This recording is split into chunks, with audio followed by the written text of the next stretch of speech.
everybody, and welcome back to another episode of Ancient Relics and Hokey Religions. Really excited to have you back here again on Rare Drop Roleplay. With me are my friends Expo, Jake, Izzee, Yoda. Want to say hi to everybody? Tell them what you have going on this week. Anything you want to promote? Anything at all? What's up? What's the news? Nothing really going on my end. I'm still trying to do some regular streams.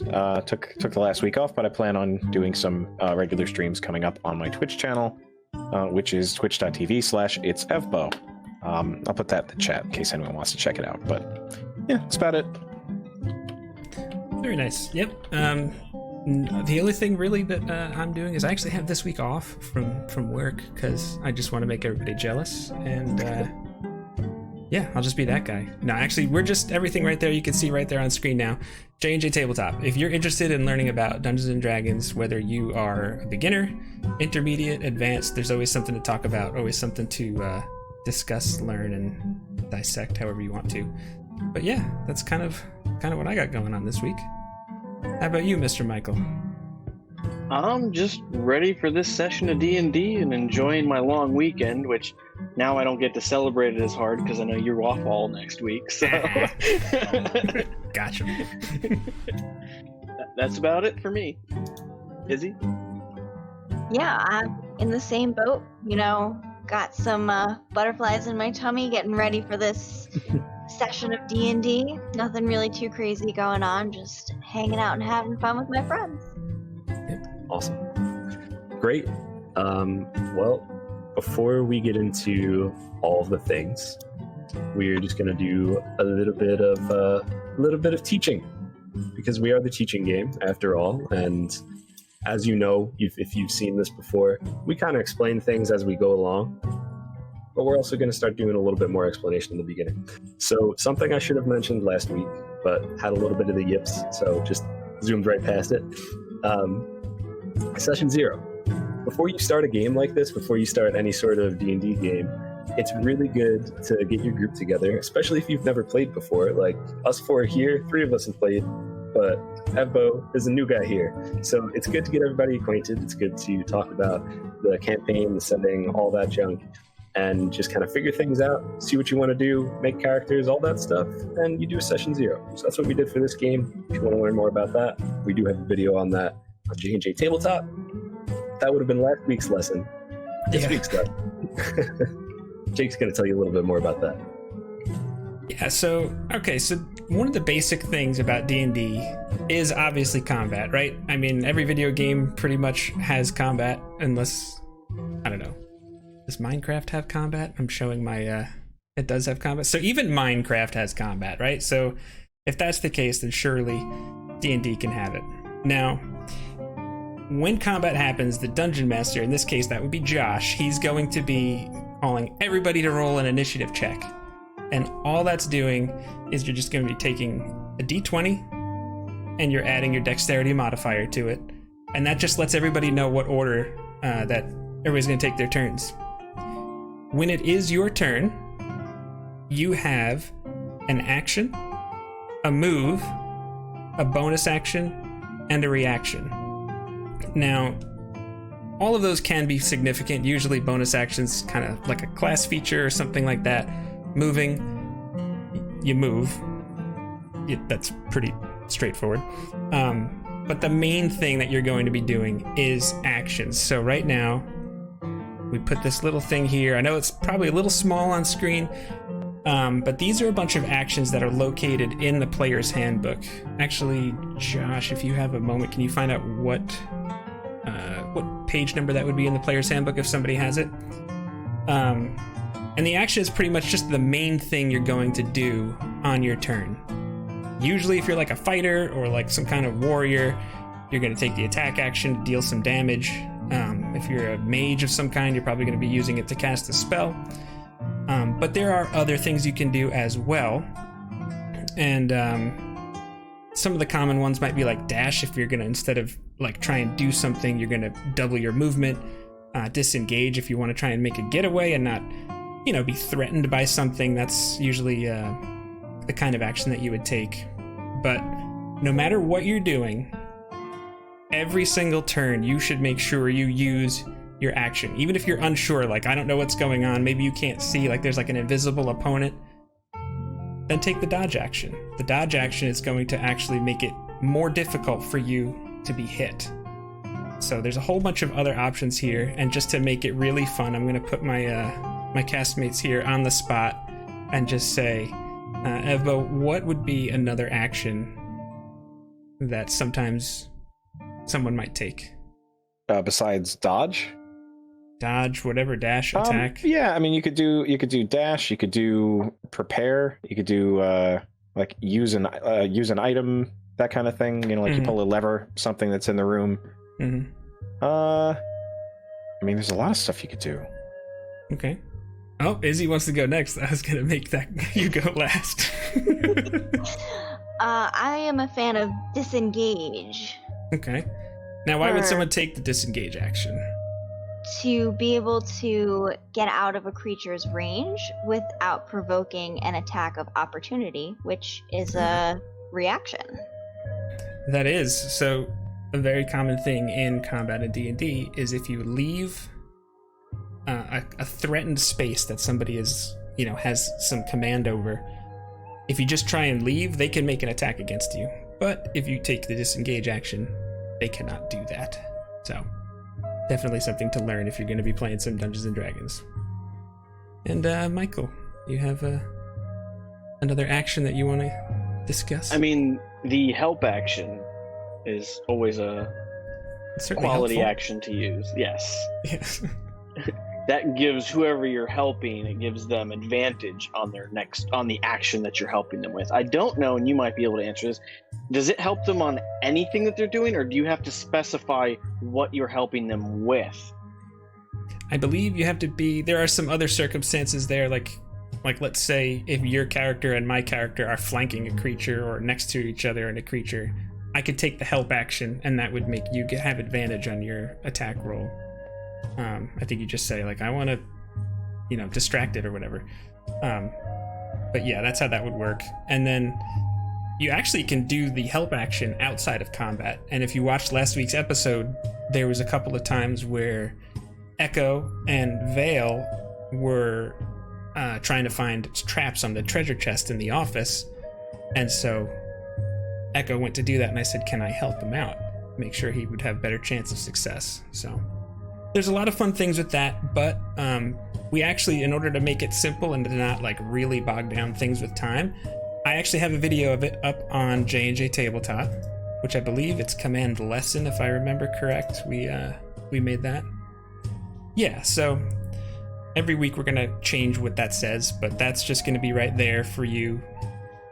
Like I said, if you are interested in learning about D&D, I highly recommend checking out our YouTube channel. Shameless plug over. Mr. Josh, do you have any other business that we need to attend to? First business would be that's page 192, Player's Handbook. Yes. Do you have one of these guys?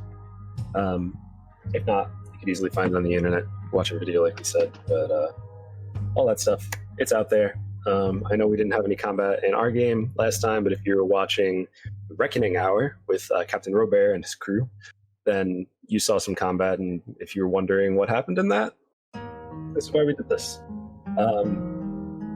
Any other orders of business? Well, I do believe we had a birthday yesterday. Am I wrong? Yeah, it was Professor Broman's birthday yesterday, right? Yeah, wait, but was there another one? Surely that can't be true. This guy. Nah. This guy, everybody wish happy birthday to Evbo. And also Evbo! Bro. Birthday present. Go follow him on his things. Yeah. Do the thing. It's all I've ever wanted. All right. So, with all that out of the way, let's get back to the game. And we'll start off with just a little recap. So, I think we're just going to make you a little louder, Josh. yeah, do you think? Good? All good? All right. I think so. So last week, in Ancient Relics, Hokey Religions, we had a group of adventurers, a group of just people living their lives working their jobs, a smuggler, a monk, someone who likes to gamble, and a woman who was selling wine, I guess. They all seemed to meet up in an unlikely motley crew of people from different backgrounds and get together and perform a heist at a warehouse. And through the art of distraction and some really good stealth rolls and also just some block picking and really good rope work too, actually, now that I think about it, this group of people found a relic from ancient Lilithmere. And they brought it back to a tavern. And now we kind of just find out what they're doing with it. So I believe you guys were taking a long rest. Was there anything else you wanted to do before that? We last left off with Izzy's character Melly and Evan's character Echo leaving the room and going off to go to sleep. Mac and Vale had a short conversation. Is there anything else you guys wanted to do, or just take a little nap? I just wanted to clarify something, actually, just because I think this happened off stream, but we did level up to level 2, is that correct? Yes. That's Okay. another great thing we should have mentioned. Yeah. So I guess one more teaching thing. This will be really quick, I promise. There's a couple different ways that you could handle leveling up in games. Sometimes you could do it milestone, and sometimes you do based on experience. Most of the time when people do experience, it's kind of just how many things you kill in combat adds up to a certain amount of experience. Once you hit experience levels, then you level up. I think that you should be able to get experience from all sorts of things that you do, and for that reason, I kind of track it myself, and we do milestone. So they did a lot of stuff last week. We also did something in our session 0, so counted that too, just for fun. And now these fine adventurers are level 2. So, was there anything else you guys wanted to do, or just want to go to sleep?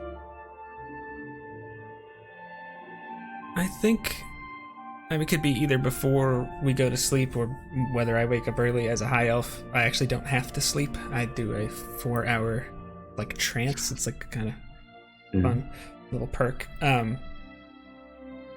But in either event, I think you had mentioned that this relic had markings on it, some kind of maybe writing or of some kind. And Vale has a forgery kit, which has lots of paper, pens, inks, all that kind of fun stuff. I think I would make 2 copies of the markings and just probably drawing it, some kind of thing, doodling, anything that just kind of random note that comes to mind as he's looking at this thing. So let's say, you could do that as kind of while everybody's still sleeping. You get up early, do your thing. That's fine. Why don't you roll me... Oh, crap. Why don't you roll me a dexterity check with proficiency? Okay. Well, that's something I'm decent at. Okay. Proficiency is basically a bonus that you add to it. At this level, it's +2. And that would be a result of a 25 because that was a natural 20. Okay. Yeah. Wow. I was gonna make you roll 2 of them for like 1 for each that you were doing, but natural 20, guys. That's the highest roll you can get on a d20. So he's good. Yeah. You are pretty confident that these things are honestly like perfect. It's like someone photocopied it, if it's possible to photocopy a box. 3D print maybe, I don't know, but it's spot on. Vale's been pretty mesmerized by it, so I think he just can't get his mind off of it. Yeah. Okay. All right. Is there anything else anyone else wanted to do kind of during a rest, during the winding down or waking up? Minutes, hours, anything? Okay. All right. I think Echo this is, I guess, just flavor, but just does about an hour of meditation. Wakes up a little bit earlier and then starts his day with just sort of the deep breathing and chanting. Maybe a little bit of repentance for doing crime, because he's having, as we sort of ended off at the end of it, he's fighting with his identity because he committed himself to this religion, Hokey or otherwise, and is fighting with the idea of how much he enjoyed doing this thing and whether or not it was moral. So he spends longer than usual. Usually it's about a half hour for him, but he took about an hour of the morning to meditate on everything, but try to clear his mind a little. Okay. Yeah, just spend some time with Ayun. Exactly. Okay. I forgot to unmute. Yeah, awesome. Okay. So we'll say all that has happened. It is now morning time. You see the sun rise, and you guys are ready to begin your day. Do you have a meeting place? Do you go downstairs? Do you meet back up in the room to talk about the things? How do you want to handle that? I would think it would probably make the most sense for us to meet in the same room we met last night, just to kind of discuss things. Okay. I think we said that was Vale's room. Yeah. If I remember. Yeah, so we'll say that that's exactly what happens. You just start to get the knocks on your door, Vale, and slowly the group just pours in. Everybody's there now. Well, now that I've slept on it, I sure would like to know what's inside this thing, maybe before we decide if we're going to sell it or not. But I haven't the slightest idea how to go about doing that. I guess I would ask this, is this made of like wood, stone, gem, stone, something? It's made it's kind of like a mixture, right? You have some wood as probably the base for this, but there is some gems pressed into it. There's kind of just ornate pieces of stone, like inlays along the sides of it. And Vale, you actually, with the time that you spent looking at it, and the time that you spent with those words and writing them down and thinking about the past experiences that you've had with this kind of stuff, you're kind of a history buff, right? Especially when it comes to Wildmount. Absolutely, he's obsessed with it. Yeah, you start to recognize these words, and you don't know exactly what they mean, but you remember how to pronounce them. How do you have them? Like, is this an in-game thing, or is this just... How do you pronounce them? There it is. I'm going to think positive and use the Elvish word for friend in Lord of the Rings and just say Bellan. Okay. Not that means anything, I don't know. That's fine. That's fine. As you say that, you see that the box begins to open.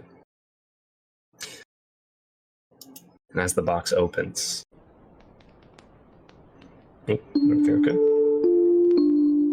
As the box opens, you hear melody begin to play. You see a faint glow start to just shimmer out of it. And you watch as you see images of elves dancing in a forest. Just right above the box. Some sort of illusion that you see there. All of you see this. Each of you have a vision of Molesmere at its prime before the corruption. You see a thriving city. You see people dancing, people joyful. They're having fun together. They're loving. They're creating these amazing things.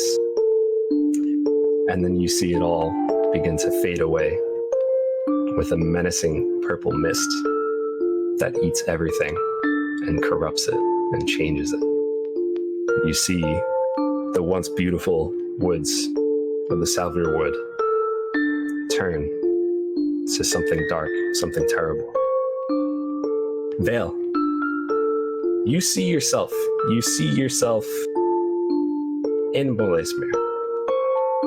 You see yourself finding these ancient artifacts and picking up the pieces and bringing things back together there. Melly, you see yourself. You feel fulfilled. You feel like your destiny has meant something, like you've done what you were intended to do. you also remember a time back when you were just a child. A time where you spent some time exploring the plum groves. You found something. You found a ruin there. You don't remember exactly how to get to it.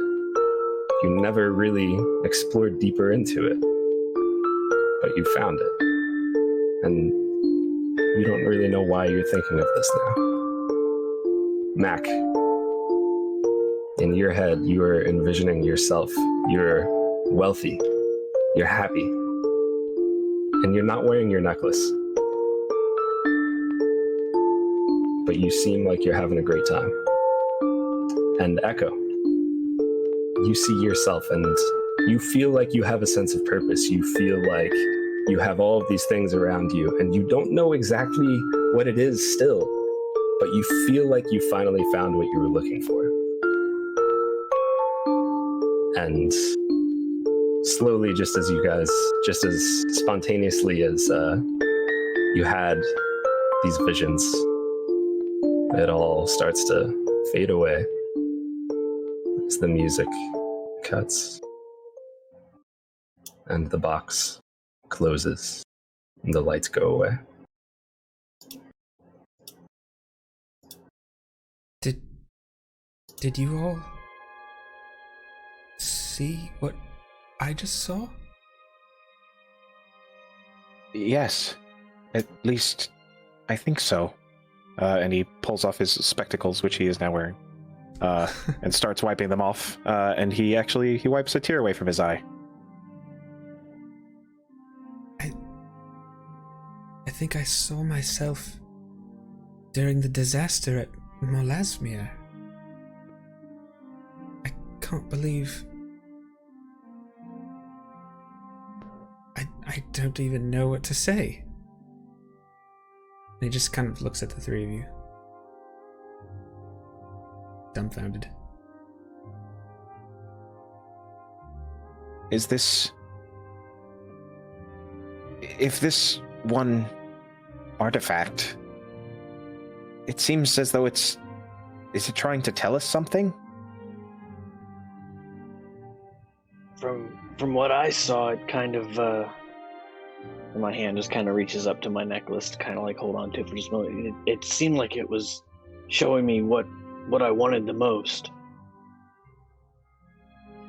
Or what I hoped for out of my life.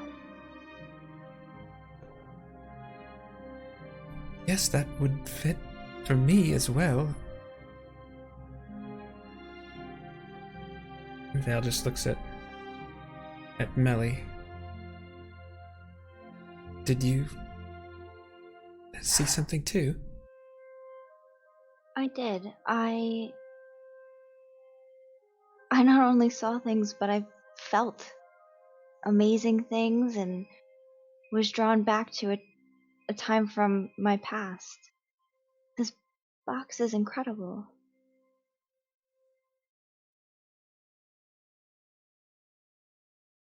So does the box look any different now? No. Looks And, exactly. and it's closed again, so it's not like we could see if there was anything actually inside of it other than It visions seems of it, like at least. as soon as the Dang. box's song was ready to end, it just unclosed.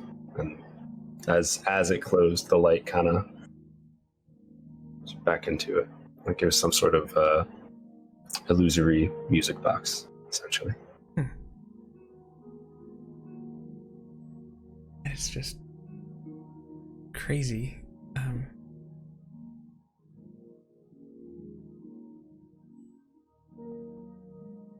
I don't even know what to say. I the only thing I've ever really wanted, or the only thing that's really held my interest in my life, really, is to discover what happened to my people at Melasmia. I feel like it's just something I don't know, I can't say I've not been like a crazed scholar like you could find some people that have dedicated their life to study, but it's always been something that's fascinated me, and don't think I want to sell this or give it to anyone right now. I don't know about you.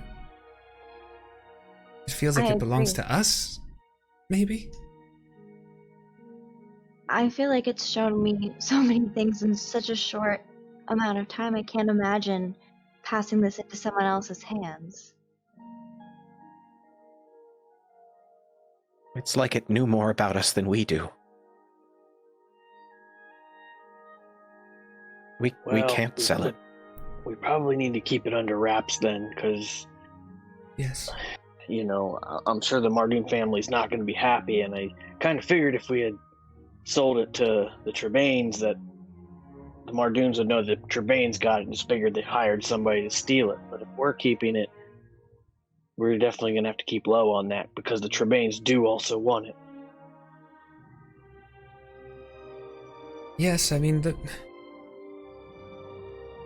I know that the families here in Shady Creek Run, I'm not exactly going to speak highly of any of them. Mardoons,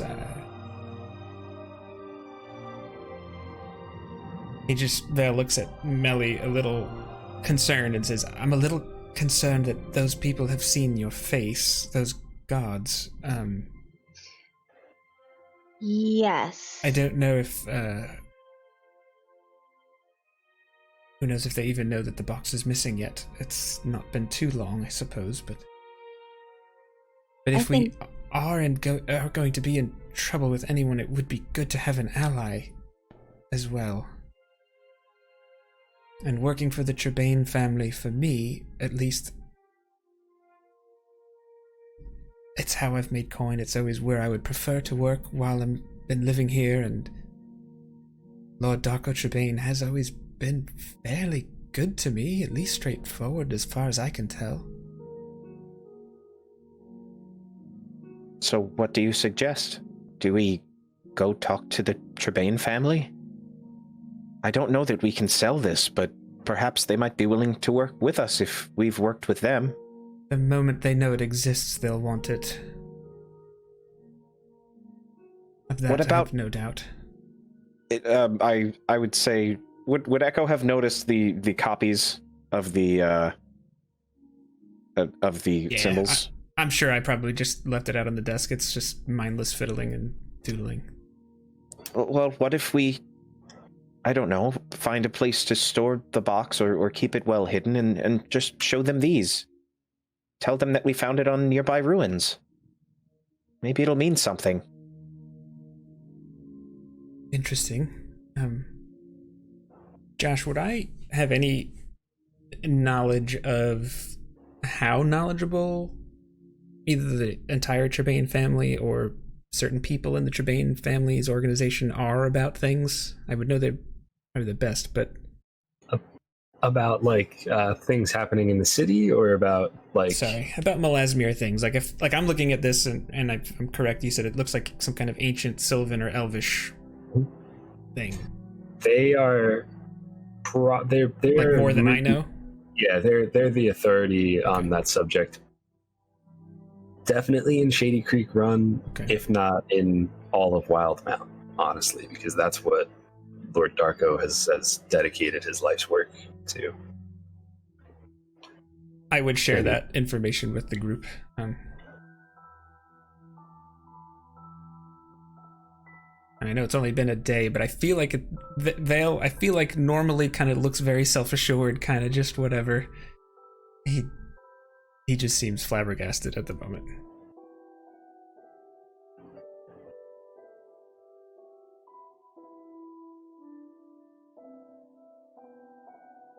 Maybe we should think about our next step over breakfast.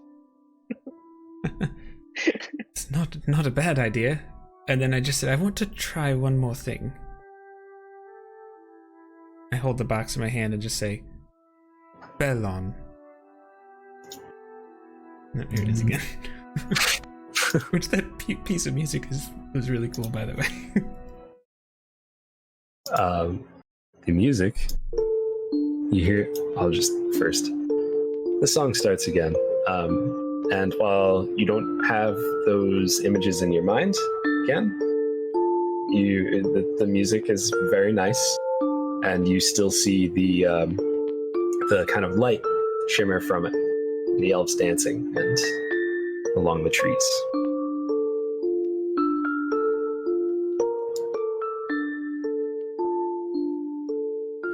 And if anyone was curious, by the way, this song was made by my friend Corey. You can follow him on Instagram if you want to find anything like this. It's at I am Norman Collins. Sorry about that. It's the plug. I had to do it. You know. Literally I asked him this morning for it, and he got it back to me in 2 hours. So very cool. And as that song kind of comes to an end, I figured I'd speed through it. So everything goes back in its place, and it closes up, same as last time. So, as it's ending, Melly's gonna speak up. I saw something when it first played, a time from when I was a little girl, and I was playing in the plum groves, and I had definitely gone way further than my parents would have preferred, and I stumbled upon, I'm not sure what it was, but it appeared to me in my vision when the music box was playing, and it just felt like, I don't know, I was drawn to it because of this box, or drawn to the memory. But it was very deep in the plum groves in my hometown. I don't know if maybe we should try and go find it. It was some type of ruin. Where are you from, Melly? The Menagerie Coast. Oh, well, that's a bit of a trip. But you felt drawn to this memory? Yes.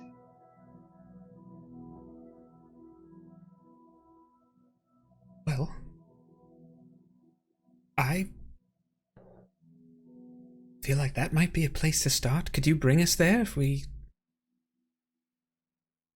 went?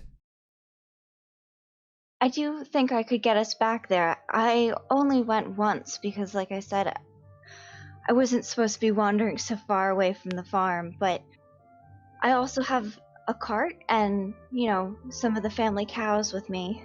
They are very dear. I could get us there.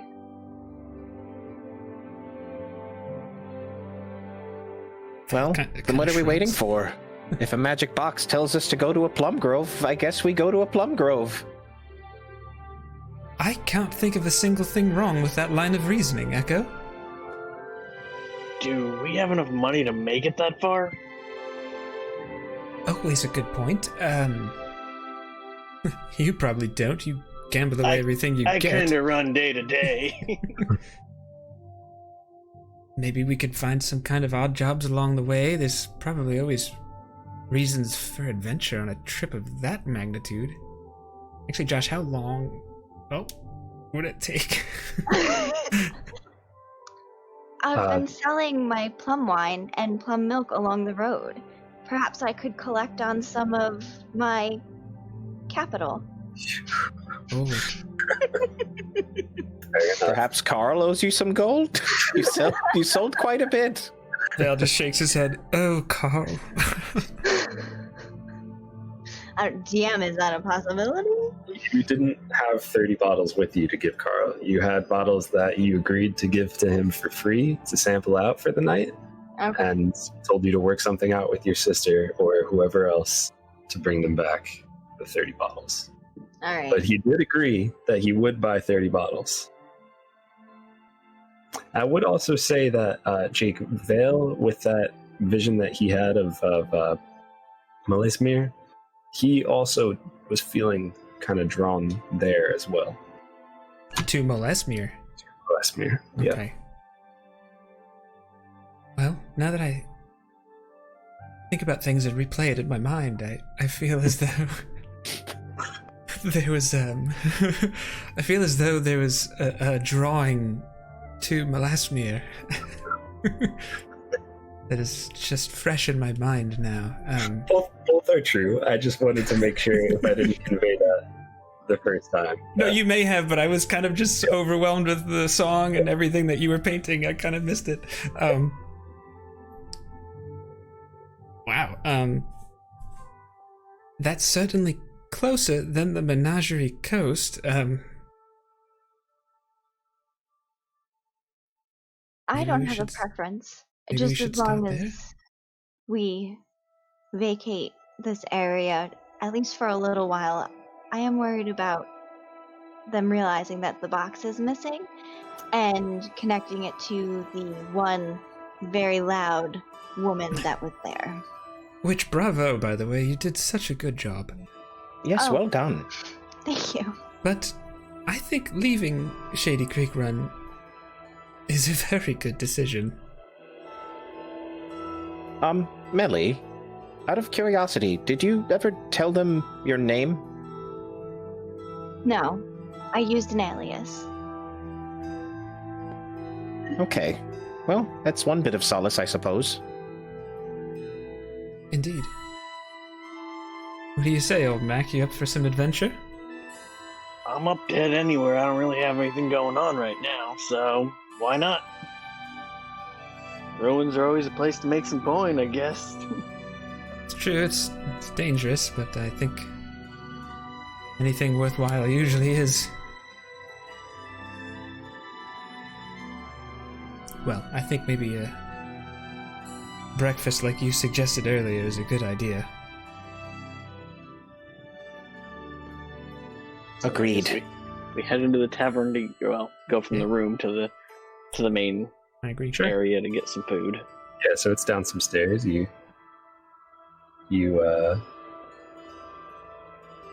Izzee, that's fine. So you make your way down the stairs, and as you kind of walk in to ye old tavern, not too many people there. It's actually kind of dead.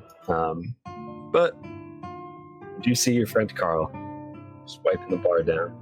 And when he notices you, he says, "Hey, there you guys are, you freaking bastards. I was wondering when you were going to get up. How's it going? You know, what happened last night? Huh? You going to spill the beans or what? Huh? You kind of just went up in a hurry after that, you know? And I got to tell you, old, freaking Talbot over there, he was not happy when you woke up. But hey, so what's going on? What can I help you with, huh? I just want to have a point of clarification. I know you said Vale knows Carl fairly well, right? I mean, I have a standing room at the Shady Creek Tavern. Is he someone that I generally trust, or is he... Yeah, for the most part. I mean, he's loud. So, like, if you're in a crowded room, you don't want to tell him a secret. But, right. I mean, as far as, like, can you trust him? Yeah, in all of your experience that you've had with him so far, he's seemed to be trustworthy. Okay. Yes, Carl, I imagine Talbot was not too pleased, but,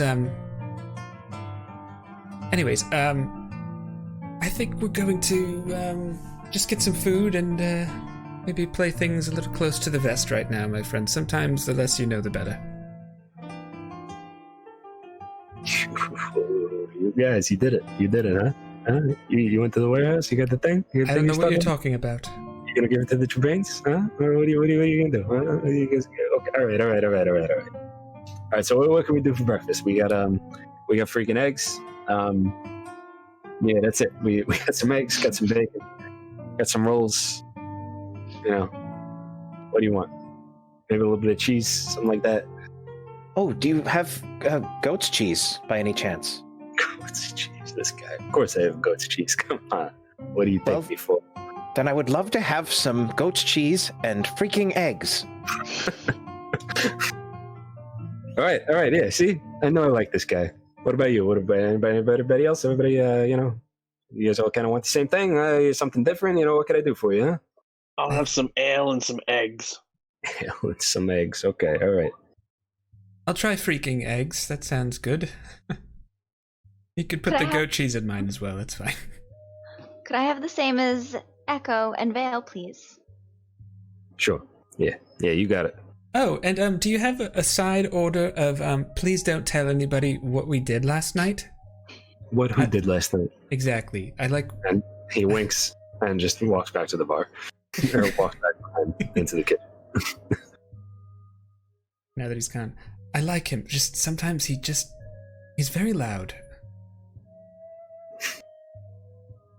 Pretty much all I have to say about that. So you hear stuff like rustling around in there. He's freaking eggs. He's back there. You hear stuff crashing around, like things just kind of falling. But after a few minutes, he comes back and he actually has some really, really nice looking omelets for really all of you, and an ale for Mac over here. It's a pint. The champions. Come in pint. There it is. I feel like there was a wager opportunity we missed there, Michael. I mean, I don't know if any of you have anything you'd like to RP or discuss.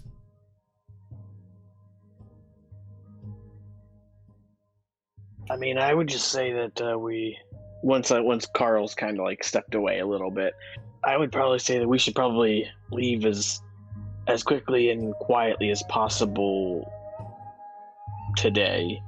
You know, the longer we stay around, the more we are to be noticed. So if we are going to be going, I would say probably finish up if you have any affairs that you need to attend to before you leave. But we should probably leave pretty quickly. And if Carl's still, I make sure Carl's gone before I say this. I just don't want him to even know what we're doing, so he can't even say anything. It's just for his own good, really.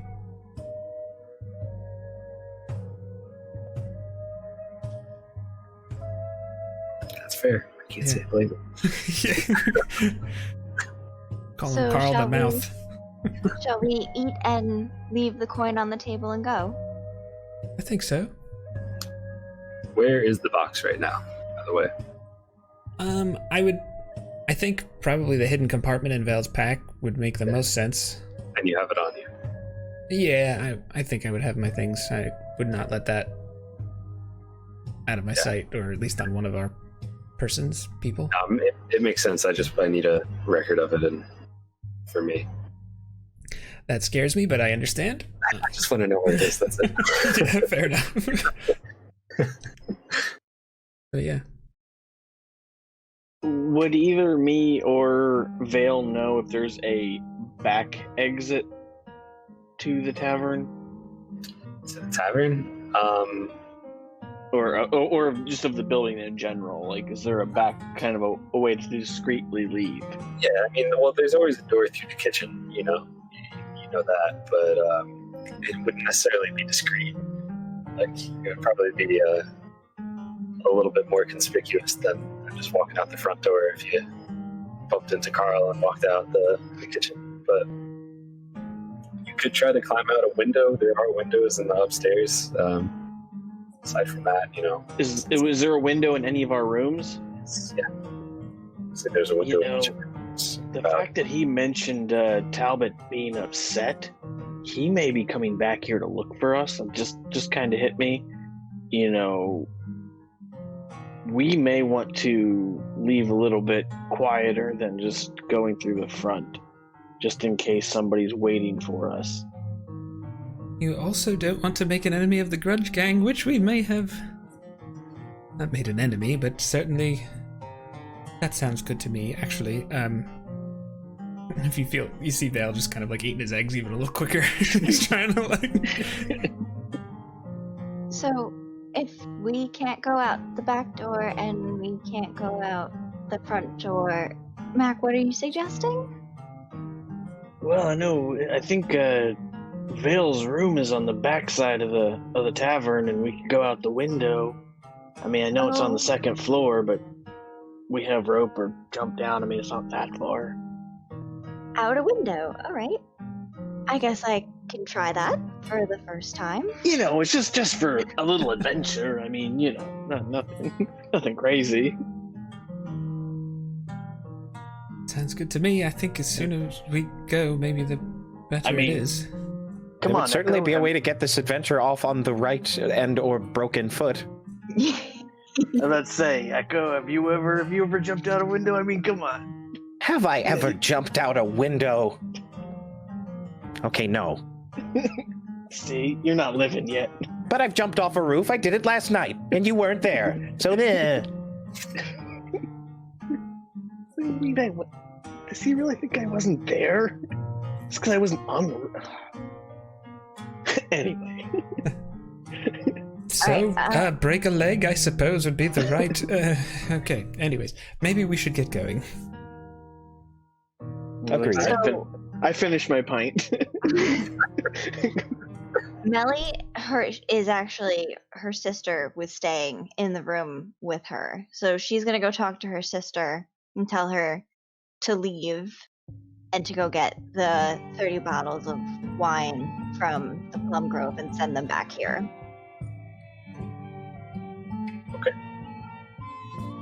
Would I think Carl would look out for Melly's sister? If we asked him to? Yeah, absolutely. Okay. Yeah, his place is like the freaking Continental from John Wick. All right. Before we go, I would probably just, maybe as the others go upstairs to get ready, I just tell them I'll meet them up there in a moment, and I would go to Carl. Listen, Carl, could you do me a favor and could you just keep an eye on Melly's sister? Should that be necessary? Yeah. Don't worry about it. Say no more, okay? You know, how long have you known me for? You know, I'll take care of it. You know, That's a good question. You know? Okay, I appreciate that, Carl, very much. I'm not. I'll see you later. Thank you, Carl. And he just turns and walks up the stairs. Yeah. So I'll see you when you come back down, I guess. Okay, all right. He just kind of smiles, a little bit of a knowing smile, and just okay. I'm just gonna want this for the future. I don't necessarily need it right now, but can everybody give me their passive perceptions? Mine is 13. You said passives? Yes. And that's just 10 plus wisdom modifier, correct? Just Yes. to clarify. Yep. Teaching show. It is, yes. This is the teach as we go that we mentioned. Yes. Passive perception is basically like somebody's hiding from them and they're not actively looking for them. Passive perception would determine if they find them or not. Things like that. Or if they're walking in a room and if they notice things. But Jake. Mine is also 13. Okay. Mac. 14. Okay, and Melly. 11. All right. Thank you very much. All right, so you go into the window, attempting to just put a rope out there and climb out in the middle of the day, the back of the room. I think Matt's running this show. There's not like a porch or anything like roof that we would step down onto out of the window, is there? Or is it something that just like goes straight down to the ground? It goes straight down to the ground on this side, yeah. I mean, first off, I would look to kind of see if there was anything obvious, you know, if I saw, I mean, is there anything out the window that like looks directly at it that I would be worried about people seeing us? So I just want to clarify. You were trying to go out like a back window, right? Not a front window. Correct, yes. There is an overhang for the front window. The back window is just kind of straight drop. You could make a perception check. See what you notice out there. All right. That is a 7. It's a 7? Yeah. As far as you can tell, it's pretty Looks clear, guys. While Mac is checking that out, Melly's gonna lean over to Echo. You've never done this either before, right? Oh, well, not strictly as such. No, you went the other way last night, actually. Okay. I pulled you up through a window. Yes, I suppose that's correct. So It's the all we same have thing, to just do in is do the reverse. same thing backwards. Yes. Exactly. I mean, I don't know the distances when it comes to how far you could jump out of something and whether you would take damage or not.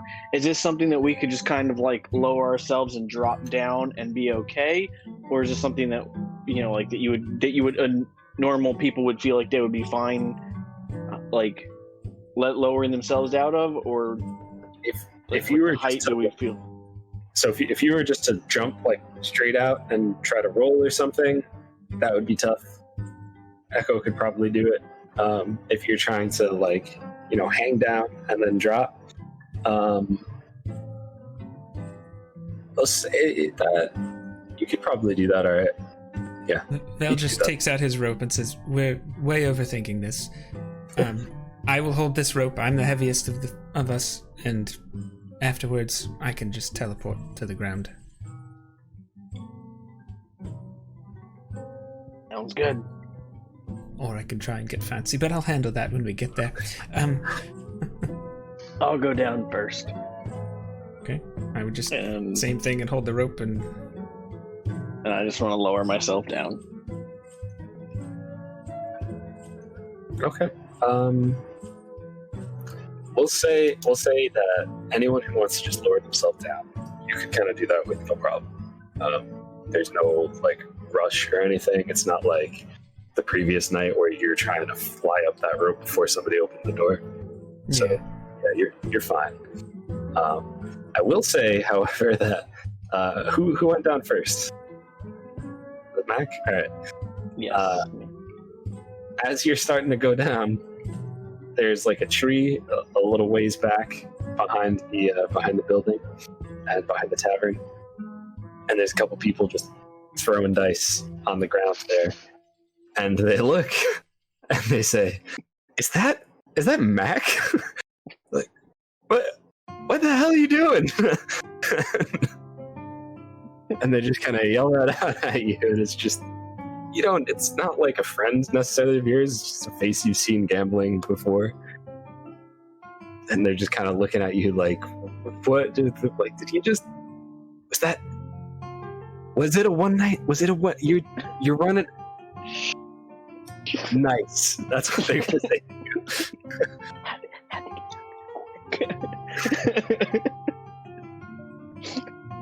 And then does everybody just continue? I was going to say, who goes next? This is going to get real interesting from their point of view. I go next. Yeah, so they're gonna see this, and like when they see another person coming out of that window, and they see like another halfling, they're like, "All right, okay." They're just kind of like really thrown, but like, okay, good for you both, I guess. Like, what the heck was going on in there? Then Vale offers his hand if Melly needs it to help her get in position. Melly will take Vale's hand. Right. You're such a gentleman. Naturally.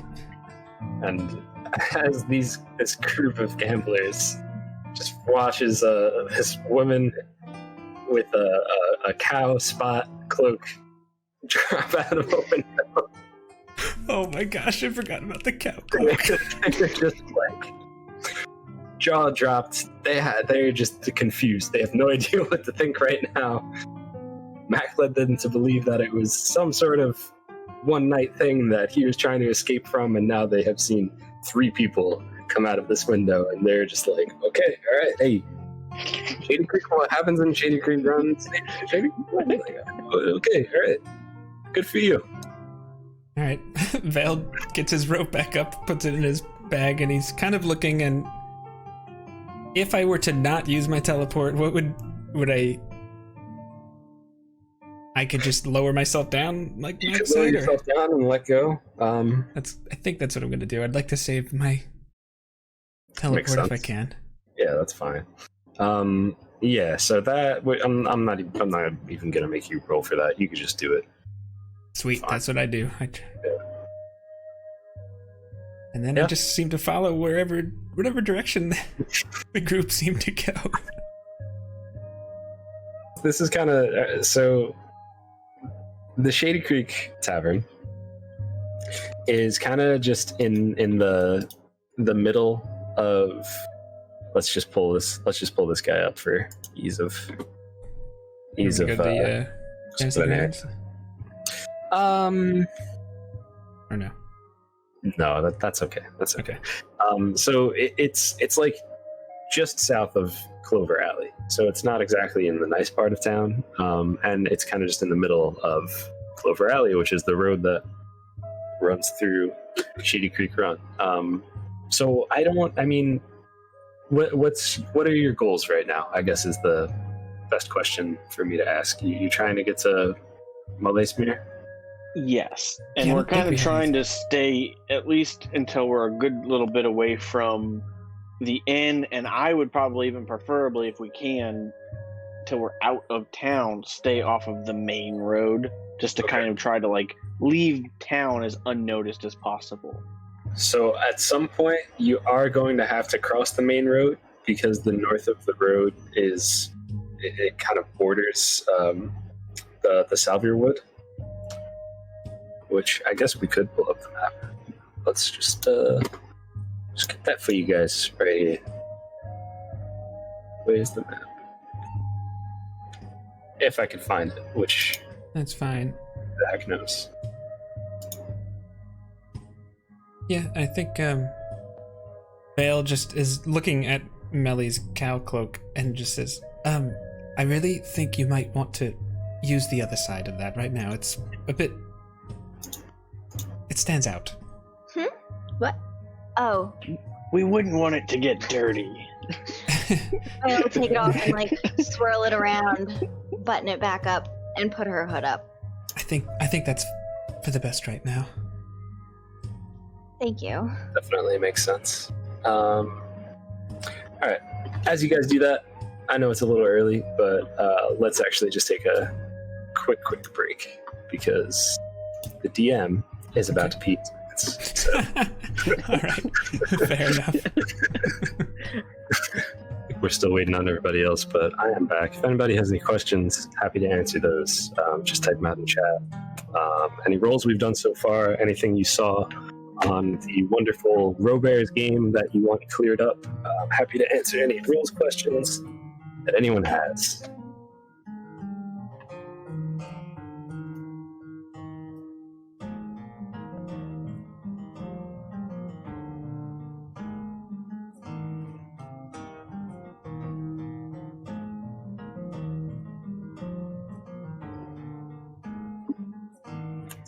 So far we've seen really just some perception checks.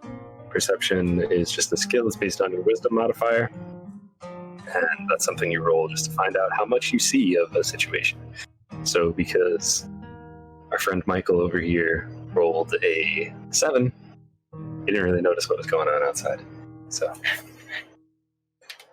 yes, Skelly, what's the question?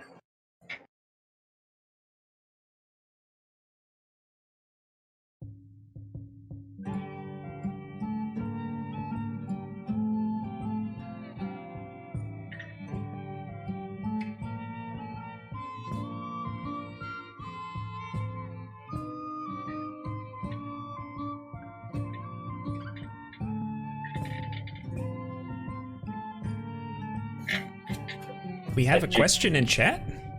Well, I have a question in chat. What's your question, Skelly? Okay. Only played once. It was a one-shot. How much knowledge is given to the players about a longer campaign?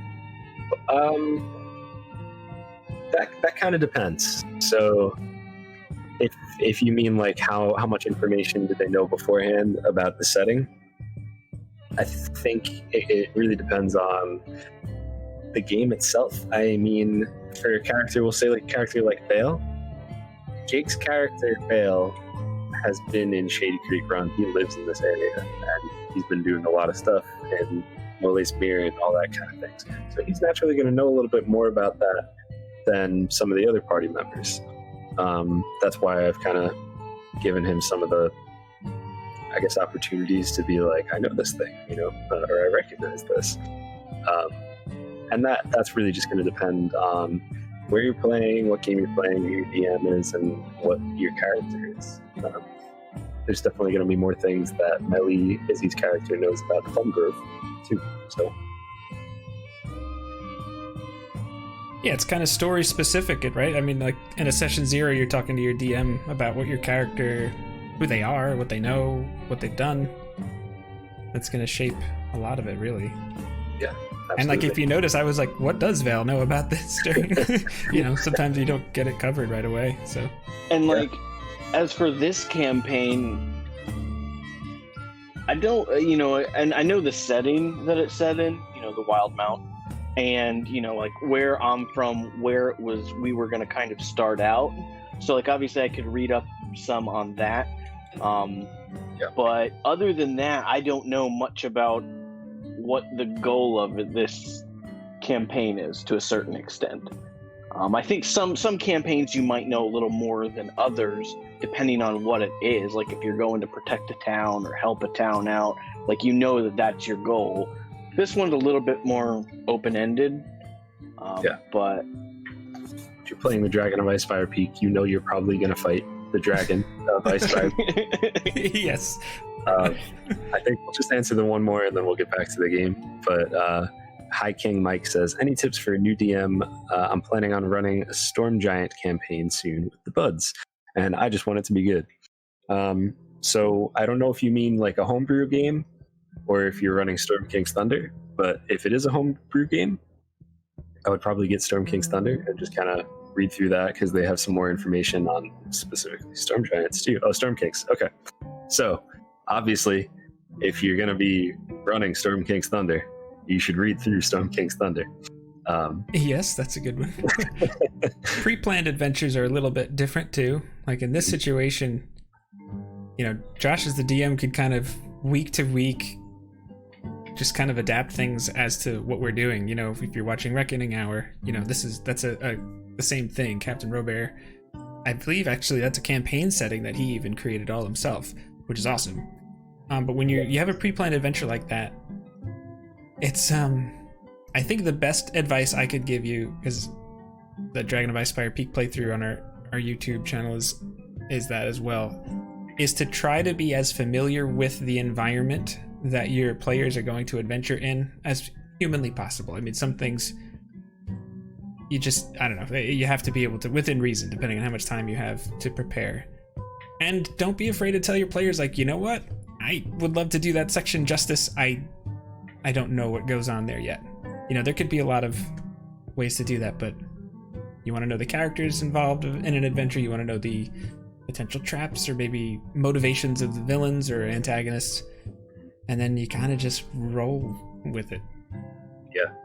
If you have the time to actually like go through and try to familiarize yourself with the book and the story, a lot of the time in some of those like campaign books, they don't give you like great we'll say Easter egg isn't the right word. They don't like hint at larger things that are coming in some of them. So if you can do that yourself, if you could look and see future things that are going to happen, and just little tiny things that you could throw in there, so that when you actually get to the big bad, when you get to where things start to make sense, there's all these breadcrumbs that you've laid out for the players, and now suddenly they come together. They get to have that moment where they have their cork board with all the things, and they're connecting these the strings, and suddenly it all makes sense. And that's a really, as a player, that's a really like satisfying experience. But that's the biggest advice: if you don't overthink it, have fun. If you're having fun, the players will have fun too. So yeah. And I haven't played Storm King's Thunder, so yeah, I haven't either. I want to. Oh, your perfectionist mental taking over.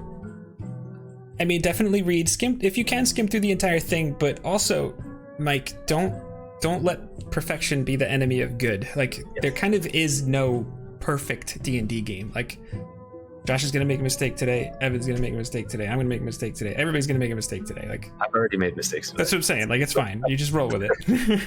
I think it's important to also note that it is, as Josh previously described it, it is collaborative storytelling. So you guys are all working together. And it's important for you to work with the party as much as they're working with you. Obviously, you want to have some veil of I know more than you, but especially if it's if it's a new thing, if it's something you haven't done yet, don't be too afraid of making mistakes. Definitely. And if you get something wrong, like say it's like you don't understand how a magic item works, well, next time be like, hey, I learned how this is supposed to work. This is how it works going forward. Like, not to keep plugging our channel, but we have this 6 lies that DMs tell themselves video as well, you know? Yeah. Mm-hmm. There's a lot of youtube.com/JnJ Tabletop. Yeah, that's definitely a good one for if you're going to be DMing for the first time. And if you don't have a lot of experience with the game either, just do command how to. We have a whole playlist on how to play the game. And of course, you can just watch our game and we'll explain things as we go too. Yeah. And maybe I'll do some like DM's journal videos too, so you can kind of see what's going on in the background for us. Or Definitely. For me while I plan this stuff.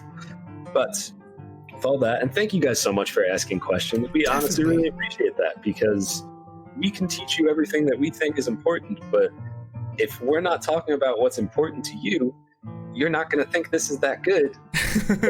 It's true. Tell us what's important to you. We'll tell you. We'll tell you as much as we can about it. If you have any other questions too, feel free to just send them to us on Twitter or wherever. You could find us all over the place. Our names are right on the screen. Yep. Definitely. So with that, we will join our adventurers just south of Clover Alley, right behind our favorite tavern. We'll say it's probably around like we'll call it noon, right? You had a late breakfast. You spent a decent amount of time with that box and figuring out what you guys were going to do. And well, here we are. So I explained to you before, you kind of would have to cross over Clover Alley and go through the north section of that just to get to the Salvier Wood. And through the Salvier Wood is Mole Spear. That's the only way to get to it. It's kind of the woods that this elven city is built around. As elven cities are, you know. It's not on an island, it's in the woods. That's true. So I'm going to ask something that to me makes sense, even though in the D&D world I've heard it's a terrible, terrible thing to do. Do you guys think that we should split up and meet at a specific location? That way the 4 of us aren't all traveling together? Because I feel like traveling together we're probably a lot more recognizable than we would be individually. But recognizable to who? I don't think anyone saw us besides Melly. Well, I mean, Talbot, he definitely knew he had drinks with us that night, and as a group of 4, you know, that's probably how he would have seen us and think of us. And if his gang is looking for us, they're probably got to be on the lookout for 4 people, you know, 2 halflings, a taller elf, you know, and a female in a cow-spotted cloak. Yes. Maybe we should just go in pairs if we're going to do that instead of... Don't like the idea of any of us being by themselves. I'm not entirely comfortable with us splitting up like this, to be honest. Okay, it was just a thought to like get out of town and, you know, meet up outside of town. Just that was the only portion or, you know, area I was thinking of. It was not a bad thought, but maybe we should stick together. What do you think, Melly? I think that there is strength in numbers. So I would like to stay together, especially not to be too selfish, but the guards outside the warehouse did see my face very clearly. Very true. Yes, I think just put your hood up and we should be fine. Yeah, and Melly did change her cloak to the brown green color, so she doesn't stand out as much. So It looks she like wouldn't one of be those- spotted? Ah, come on. Come on. Well done, sir. The dad jokes are alive. I'll be here all night. And just for that, you have disadvantage on your next roll. Oh, come on. So yeah, and Melly, like, she's like trying to be inconspicuous. So like her hair is like tucked in, like her hood is like kind of like down. She probably can't see too well where she's going. She'll probably watch the feet of the person in front of her, but Okay, sure. So you guys are just kind of heading north. Did you want to like get any supplies or anything before you go, or you're literally just like morning, wake up, eat breakfast, go to the Salver Wood? Like, How long of a journey would it be to get there? I think that would determine how many supplies you need. Yeah, that is a great question. Let me actually. Well, I do feel like, I know Melly went back to her room, so if she had any supplies, I think she would have grabbed some at least for herself when she went back to her room. Obviously, we went through Vale's room. I have 10 days rations. Okay. Yeah, so you guys try to hunt and forage as well. It's not. I would have. Oh, go ahead. It's not going to be more than 10 days. I can tell you that right there. Like to be, yeah, that's true. But then, I guess maybe we just go. All right. I'm just trying to open up this map. I'll have to get studded leather armor, but I don't have enough money for it. I can An chip in. I adventure think I life. got a couple. Silver. Yeah. I mean, I'm not doing great, but I'm doing better than you. I mean, to be fair, I am up a little bit because of the fact that we did win the drinking game. Yes, yeah, I was going to try to remind you of that. You did win the drinking game, and I do also want to remind you that the person that tipped you off about this was Talbot. So, just so that you remember that, that's fine. Yeah. So this whole trip, I would say, would probably be right around like 2 weeks. I'll say if you're traveling at like a fair pace. There and back. No, just there to the ruins. So then I think we need to get some more supplies. You could also probably, I mean, We could hunt, but yeah, just it's an option. I would like to let you guys know that I am fairly skilled with cooking. I do have some supplies that if we could catch some small animals in the woods, I could, make a stew or roast it over the fire. okay, well, That sounds lovely. yeah, I think I'm so. I'm not sure how much we want to make our presence known in town at this point. As it has been made abundantly clear, there are, while not a lot of people looking for us, we know that there's at least one. We shall say mean people looking for us. Yes, of course. So, Josh, would Vale know how common it would be to find animals that we could hunt and take care of ourselves should the need arise? The Salverwood. Yeah. So, yeah, you would be able. It would be fairly common. Okay. The one thing that you would absolutely know is that there are a lot of predators in the Salverwood, and I'm not talking about the kind that Arnold fights. I'm talking about Right, yeah. wolves and things. of that sort. Edible predators? Yeah, sure. They would be edible. Yeah, Okay. Awkward. Okay.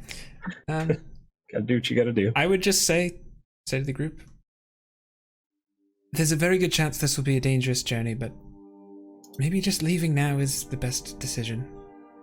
I'm fine with that if you are. All right. I'm good with that. All right. So you guys start moving around, making your way through the city. Why don't I get group stealth checks from everybody? Because you're not necessarily hiding from sight, but you're trying to blend in. I'd consider that stealth. Yeah. Okay. 23. Okay. 14 for me. That'll be a 16. 13. Hey, not bad. Okay. Yeah. Yeah, so for the most part, let's actually just do one quick little here. Wow, what are the odds of that? Dang it, they get a natural 20 on perception. Yes. I rolled 2 natural 20s. 5% of 5%. Jeez. So, let's just do one more thing. Oh yeah. So you guys are kind of making your way through, and you feel like you're doing a really good job of people not noticing you. For the most part, you guys just head down, walking through, not making eye contact. People aren't really noticing you. But as you start to move through these streets and in and out between these buildings, you notice that there's a man who's following you. Echo notices this.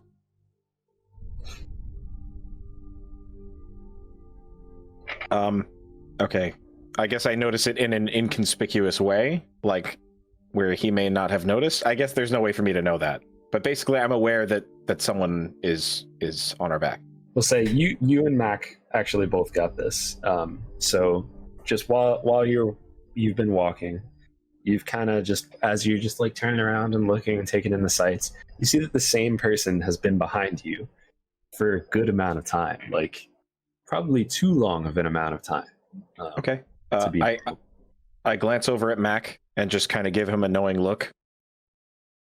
I confirm that little kind of very slight head nod I get from Mac. Mm-hmm. And then without looking, Vale hears in his head,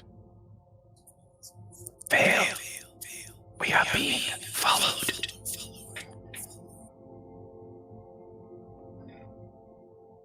Vale's eyes probably instinctively just give a little bit opening. I don't know if we discussed this or not, but Vale is just going to think, from what direction? So we didn't actually discuss this. But he's just going to try it. Like he's just... So it depends. It's written a couple different ways. Oh, okay. I have seen this exact ability written as communicate to, or communicate with, I should say, and speak, telepathically communicate with, or telepathically speak to. And those are two very different interpretations. I'm going to say communicate with. So basically, I can establish a telepathic link with one creature at a time, where if I speak, they can return a message, but I can only do that to one creature at a time within 30 feet of myself. Yeah. Awesome. Okay, that's kind of what I was hoping. Yeah, that's what I thought when you first explained the ability to me, so we'll go with that. That's fine. Okay. So you say from which direct, or you think from which direction? Yeah. Directly behind us. The south. Okay. The south. How many? Just a single person. Okay, is there any... On our path, are there any little spots like that might, say, go around a corner slightly, or anything where maybe we could kind of hide and get the jump on someone? Oh yeah. Okay. Absolutely. Yeah, you kind of there's like kind of like an alleyway between some buildings that you kind of work your way through. Okay.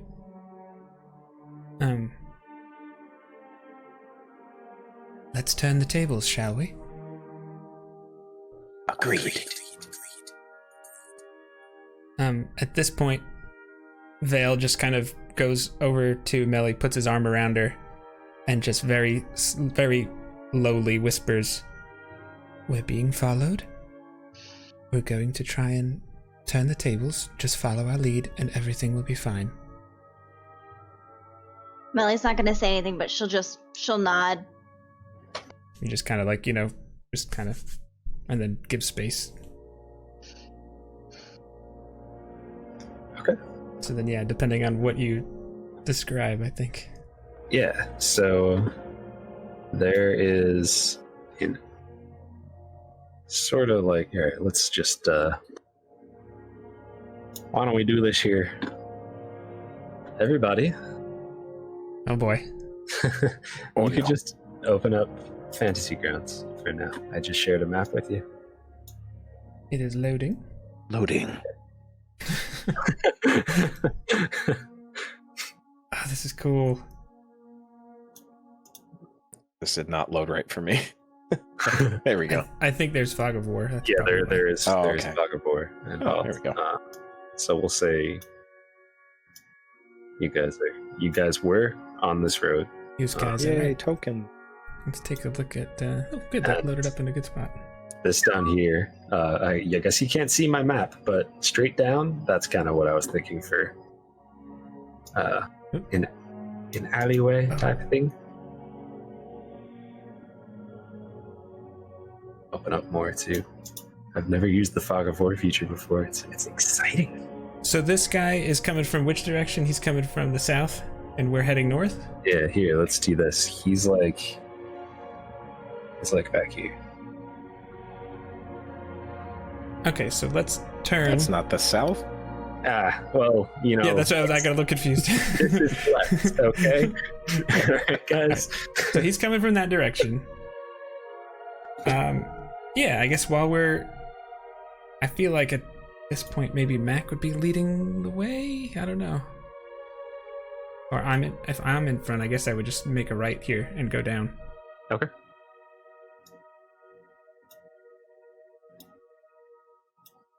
Marching orders seem okay like this? I think so. And then as soon as we are all around the corner, I would be like, quick, make for that alleyway. Okay, so you just kind of go like further down this way? And I'm just going to move my token where I'm thinking of heading to, and you. Yes, perfect. That's, I'm thinking of going down here if that's. Yeah. If we could all fit in, if that's a spot we could go to. Yeah, you could absolutely do that. Like as soon as we like cross this kind of like, I won't say like run, but pretty much just like hustle over to this alley and dip in. Yeah, that's kind of what I'm dip thinking. down it. Sure. Why don't you guys all roll? Just be like a stealthy thing, I guess. Right? Makes sense to me. Sure. Yeah, do stealth. 11. 25. Oh wow. That is better than 11 for those keeping track at home. 24. 7. Okay. Hopefully this was a group one, check. I'm never rolling ever again. For the rest of the night. Forever, nice job. R.I.P. Bye. Melt that one down with some holy water. And just spread its ashes. All right. Cleanse it in the holy. Holy fire. So, if you guys want to set up just kind of set up where you're going to be in this alleyway, we'll say 2 people could share like a space. You could do like the half spaces like this to say you're like against the wall, like that kind of thing. Okay. Just let me know where you guys are trying to be. And we'll start off with that. I think I would try to be up front because just in my head, I was thinking that we're probably going to try to possibly try to grab the person that's following us. Vale takes out his bow and he takes an arrow and he's getting ready. Okay. So I don't know if that was the plan or not, but that's what I'm prepared to do if I see that that's kind of like what we're doing. And I'm going to put him like here too so he could kind of cover our rear if something happens. Sure. Yeah. All right. And then he is going to ready an action for if he sees someone and I want to use my reaction to fire at him. Okay. Sure. for the fans at home, we talked about actions. One of the actions is preparing an action. You could basically say, like what Jake just said, there's a trigger, somebody comes down here, seems like a bad person, he could then decide to take a shot with his arrow at that person. And that's basically what readying an action is. There's a lot more to it. We also have a video on that, so just, Actually, the lesson video. The command lesson, we'll link you right there. All right. So, everybody's I'm just going to move you. Everybody's happy where they are? I feel good about it. Okay. Yes. So, a short bit of time passes. And you see a man pop up right here. He looks to be wearing some sort of leather armor. Studded? Not studded. Oh, dang it. He looks to be wearing some sort of leather armor. He's got a short sword in a sheath at his side and his hand on the blade. And he kind of walks over and sees you guys there, and he's just like, oh! Ooh. So you're waiting for me. And, as that kind of happens, Jake, do you want to use your readied action? I do not. I just wanted to see, just to be prepared if he was, but I'd rather talk to him first. You could keep your bow trained on him, too. Oh, it's totally trained on him. Any sudden moves, I'm firing. If there's at any point that you would like to fire on him, that's your choice. Well, you wouldn't be the group that was staying in the Shady Creek Tavern the other night, would you? How about you come over here and we need to have a little conversation. And he'll walk right up to you, and he'll just say, "That's exactly why I came to you." So it seems like you know a little bit about us. How about you tell us a little bit about you? Well, what does there know about anybody in Shady Creek Run? I'm here to make some coin. Well, the best thing might be to tell us why you're following us. Ah, well. Because that's a dangerous proposition, if I might add. Well, you see, I had a conversation. With somebody named Talbot, you might remember. And he seemed to, tell a story that he shouldn't have told. And the information he gave out, well, we'll say that the Mardoon family isn't very pleased with him right now. They're not very pleased with a certain woman who had cow spots on her cloak and sold plum wine. And I know that Talbot got drunk off of plum wine last night in the Shady Creek Tavern. So, I came down here to see what was going on, see where you guys were running off to.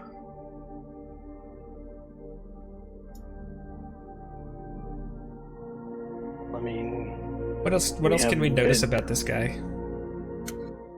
He seems confident. Human, yeah. He's human. Roguelike. He's definitely been in a fight before, stolen from people before. It's not his first rodeo, for sure. Okay. Can I make a, perception or investigation check to see if I can determine if there's anyone else?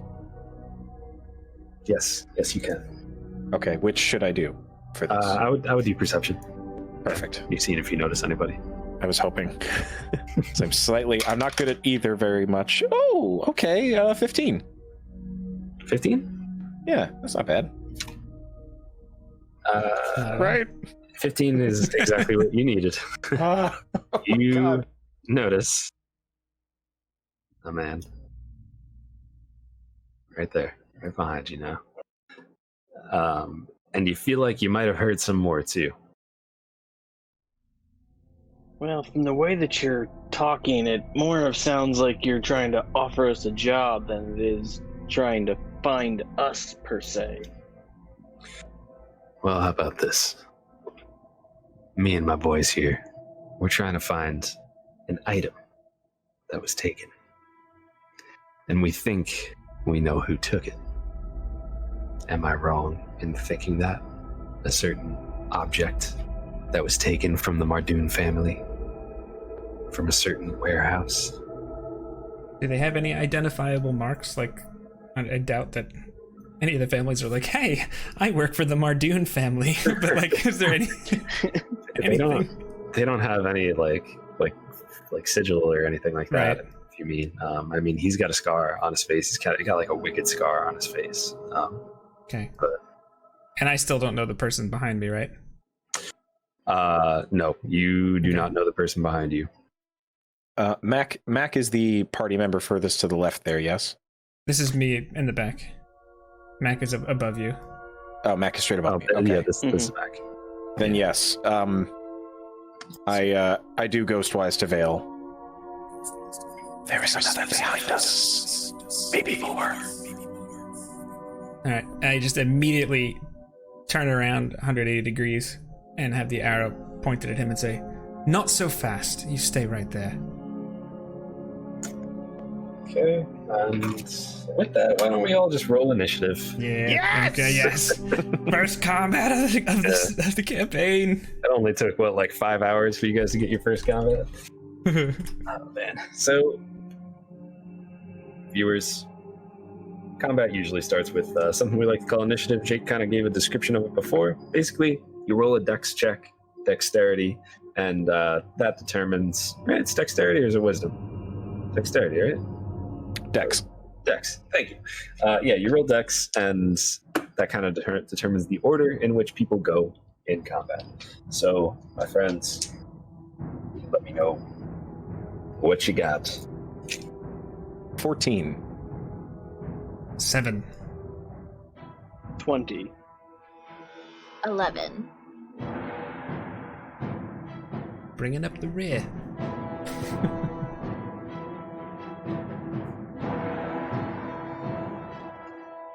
Okay, Jake, I'm sorry, what'd you roll? Vale got a 7. Jake? Oh, Vale got a 7. Yeah, okay. Alright. So, you kind of had your action readied. I will say that Mac would get to go first if you guys are trying to combat right now. If you're trying to still talk things out, then you're still welcome to do that. So, And honestly, the moment that there's another person behind us, I would attack. okay, all right, yeah. So just Vale to me that stop right that there. means that it's not. This is no longer conversation. This is Yeah. Sure. No, that makes total sense. So yeah, when Vale turns around and yells that, you now know that there are other people there, and it's your turn. What would you like to do? I am going to attack him with my rapier. Okay. I'm going to do sneak attack because Echo is within 5 feet of him also. All right. There you go. What is sneak attack? Basically, once per turn, you can deal an extra 1d6 damage to one creature you hit with an attack roll if you have an advantage on the attack roll, or if another enemy of the target is within 5 feet of him, and that enemy is not incapacitated, and you Okay. don't have disadvantage. Awesome. You get that for being a rogue? Yes, Sweet. that's one of my level 1 skills as a rogue. Awesome. Yeah, why don't you roll that attack? Let us know what you get. 7. 7? 7 total. 7 total. All right. You kind of you try to unsheath your weapon and just kind of like poke it at him all in one motion, and it just took a little bit more time than you thought it was going to take. So the man in front of you just easily out of the way and says, "Oh, here I was thinking we were having a conversation." And you still have a bonus action. You still have a movement. No, I'm gonna stay right here. Okay. I'm not going to use my bonus action. Do you have cunning action right now? I do because we're at level 2, but with cunning action, you can use your bonus action to do either a dash, disengage, or hide. Okay. But since I'm not going anywhere, and I feel like there's not really anything I could hide behind right there. Mm-hmm. You guys kind of stay here. Not in the best spot right now, but corner ourselves in. But I believe it. I just want to ask would I be able to use my readied action at this point or no? Yes, you would. Okay.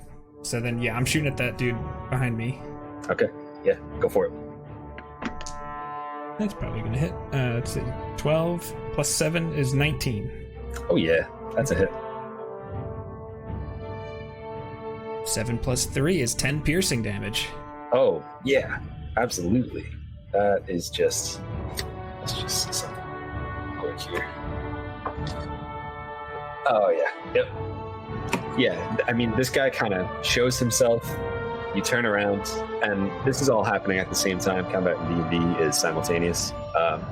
So you just kind of turn around and just... And Mr. Vale, how do you want to do this? Ooh, all right. As soon as I feel like I said, like, stop right there, or whatever I said. Mm-hmm. I hear the swiping, and this is going to be a fight, so I just shoot him, and I'd like to think he went to say something, and the arrow went right in his mouth. Yeah. He just opens his mouth and just... Yeah. Just drops. Just nope. He's clicking on the one on the screen and not on the one on Fantasy Grounds. It's not ideal. But I don't think it's my turn yet either, so... It is not your turn. Right? Yeah, okay. No. But you had that ready, so... That was my reaction. Yeah, exactly. That was your reaction. Alright. So... That's actually going to bring us to Zanami. Homeboy right here. He's not happy about this situation. He is not happy that he thought he had the advantage here, and suddenly his friend just got one-shotted with an arrow when his friend was sneaking up. His friend. So he is going to pull out his short sword, and he's going to take an attack at this boy right here, right in front of him. Try to hit him with a rapier. Which boy in front of him? The one who tried to hit him with the rapier. So he's going to try to attack. Okay, good. I was like, that's all I need to know. Yeah. That's going to be fine. It's going to be 16 to hit. That hits. Okay. All right. Low level combat's so stressful. Oh. All right. He's going to do 7 damage with that. Okay. Right. That was max damage for him. Ouch. Yeah. So that is going to be his turn. As far as attacking goes, he's just going to say, we could have done this the easy way, but either way, I'll get that box back. And that's him, but there were some more. Great. It's okay. I think you guys will be fine.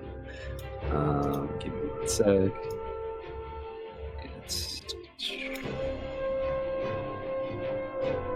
Yeah, why not? Let's go nuts. Let's go crazy, right? You No, wanna we don't get have to go nuts? crazy. Let's get nuts. Okay, so this man right here, he is going to make it to here, and he's going to take out his crossbow and take a shot at Old Vale here. Oh God! I don't think he's old. Oh, he's relative. He has those too. That's going to be 21 to hit. Yes, that hits. Make sure it's all right, and that'll be 8 piercing. Okay. because I keep rolling high, which is not always Are ideal. you using your Marcus dice for this? You know I'm you not. always hit when No. you use Marcus dice. I'm not. I was using a brand, well, not necessarily a brand new die, but a die I've never used before. I should Alright. switch and use something else. Rolled double natural 20s on the perceptions, and it's just not what you want. Not what you want as the DM. So we'll say this guy right here, he actually only made it here with this full turn. He will dash and just kind of get up here. This guy just dashed and got over there, and this person also used his full turn and got there. So that is them. You guys have your hands full, but I believe in you. You're level 2. Echo, your turn. Okay. So what I would like to do, I have a question. Are we playing flanking? Yes, we are playing flanking. Wonderful. Mm-hmm. So as a halfling, I have the ability to move through a creature that is a size larger than me or more, and I am a small creature, and I'm assuming that these guys are human or... Yeah, Perfect. So they are medium. They're all humanoids, so they're all medium. Medium creatures. Perfect. So what I would like to do is there's this moment where basically Echo wasn't expecting, because there was no violence in our previous encounter, and from this to go from 0 to 100 instantly kind of like shocks him for a moment, but then he realizes that this is life or death. Like, first he has this moment of like distrust with Vale as he immediately just shoots, the moment that movement comes behind him, he just shoots an arrow through this guy's mouth, and it scares him for a second, and then he turns to see this other guy slash at Mac and give him a nice cut. So he just shakes his head for a second and pulls his spear out from his back, or I should say his walking stick, his modified walking stick, and just runs and slides between the legs of this fella right here to his back, and then spins and just goes to jab at him with the spear. Yeah, and you'll have advantage for that because flanking. All right, then I will roll both d20s at once. 21 to hit. Oh yeah, that'll hit. All right, and Yep. that is a d8 because I'm two-handing it. Mm-hmm. It is versatile, which means I can use it with one hand for a d6 or two hand for d8. So I will do with two hands. So 3 plus 4 dex, that's 7 piercing damage. 7 piercing damage. Okay. Yeah. So he is not feeling good. That took a lot out of this guy right here. I mean, you kind of slash him with this shield as you just kind of slide in between or underneath him, and it just came out of nowhere, and he's just kind of and just gets jerked forward, and So he's not looking so hot. he's still alive though, but he's not looking so hot. Okay, then what I will do is use my bonus action as a monk to do an unarmed strike using my martial arts, which means I get to use a d4 plus dex. So after he pulls the spear out, he spins around and tries to kick him with his heel, right in the neck. I guess he should be able to reach that. Yeah. So do I still have advantage on this? Oh yeah. Awesome. Let's go.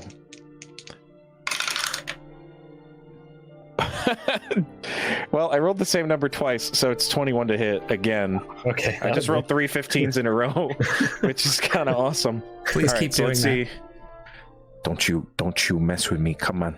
You gotta do me good this time.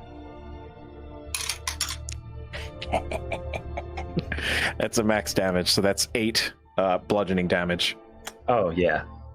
And I just the way I imagine this is you just like all in just one quick motion, you just kind of slide underneath, you stab him with the spear, and somehow you're able to use this momentum, and it almost looks like you kick off the spear to be able to like reach his neck and just give him a kick in the neck. The guy does a little flip on the ground and just Awesome. So he's That's out of the awesome. combat. Sweet. I just saw Mulan, so I'm all about this. So I believe you do still have some movement.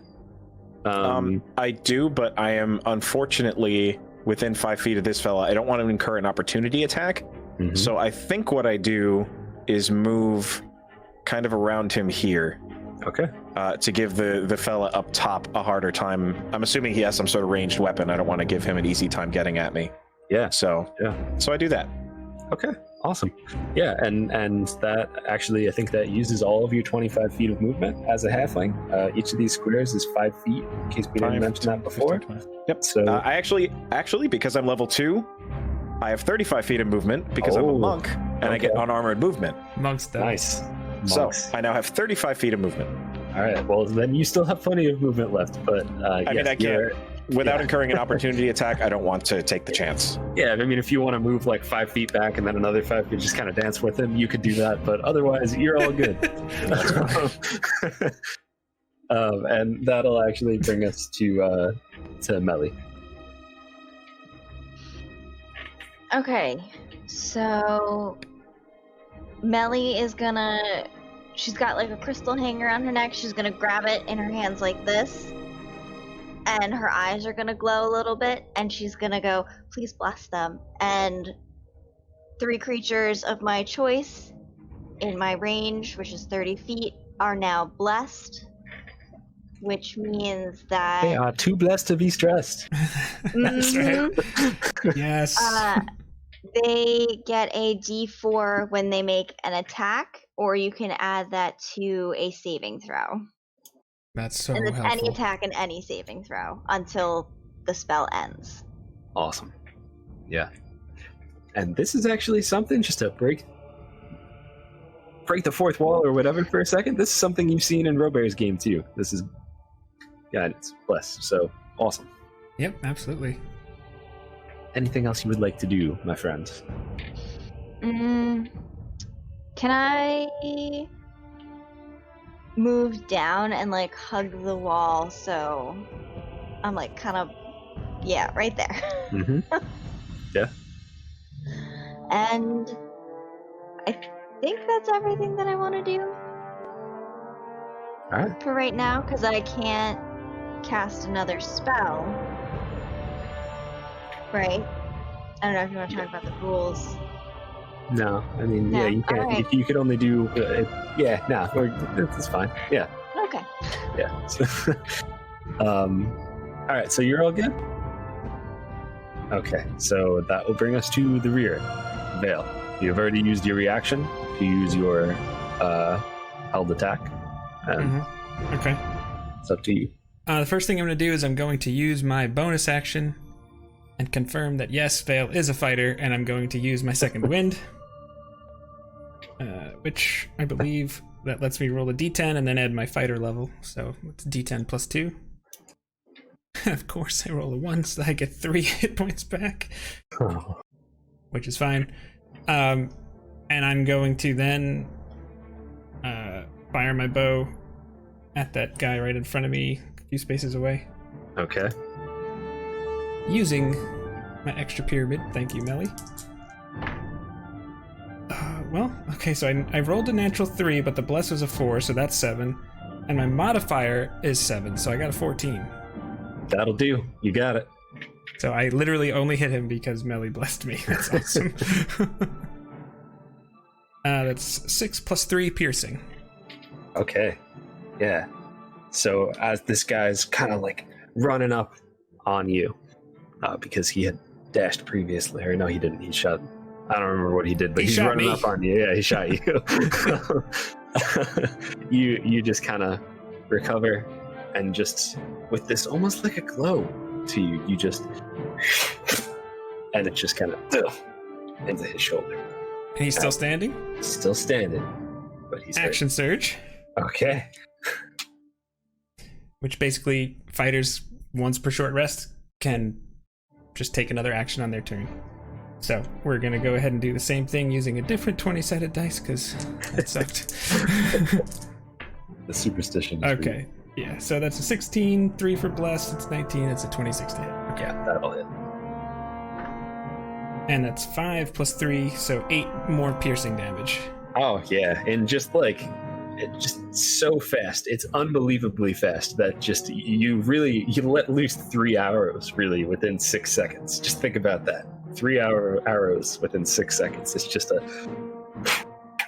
And the first guy drops down on the ground. You already saw that.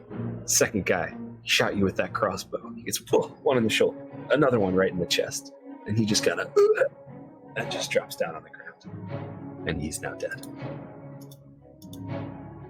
All Okay, and I know it's not on stream, but did I see the other guy go down on the map?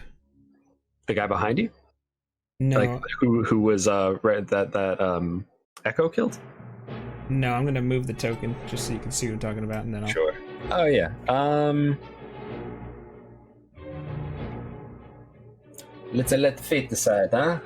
Okay, Yes, you saw. I did. Okay, You don't know exactly where he is there, but you know that there is someone someone down okay. that way. Okay, I just say there's at least one more this way. I'm not sure where he is though. And then I will. I think I'll just end my turn right there. Actually, Okay. I'm not gonna Alright. move. That'll bring us right back to the top of initiative. And just a reminder, this entire turn, or this entire round, is 6 seconds. It all took place simultaneously. That's how D&D combat works. That'll bring us back to Mac. All right. Well, I'm just gonna take a step over right here. Okay. That way, I'm in flanking, and I'm going to try to sneak attack him. Go for it. And make sure you roll with advantage because flanking. Double 19, so that's a 24. Oh my hit. gosh. That'll do. That'll do. That'll do, pig. Yep, so you're going to roll your damage and you're going to be able to add that d6. 7 piercing plus d6, another 2, so 9 damage. So you just kind of pop out of there and just give him a quick. Still standing. But holy cow, is he hurting? He's like, ugh! He did not, when he woke up this morning, he knew he was going to get into some shenanigans because that always happens in Shady Creek Road. But he did not expect to be surrounded by 2 of the most badass halflings he has ever seen in his life and just get manhandled. He is still up. You've used your action. Still have your bonus action, your cunning action. What would you like to do?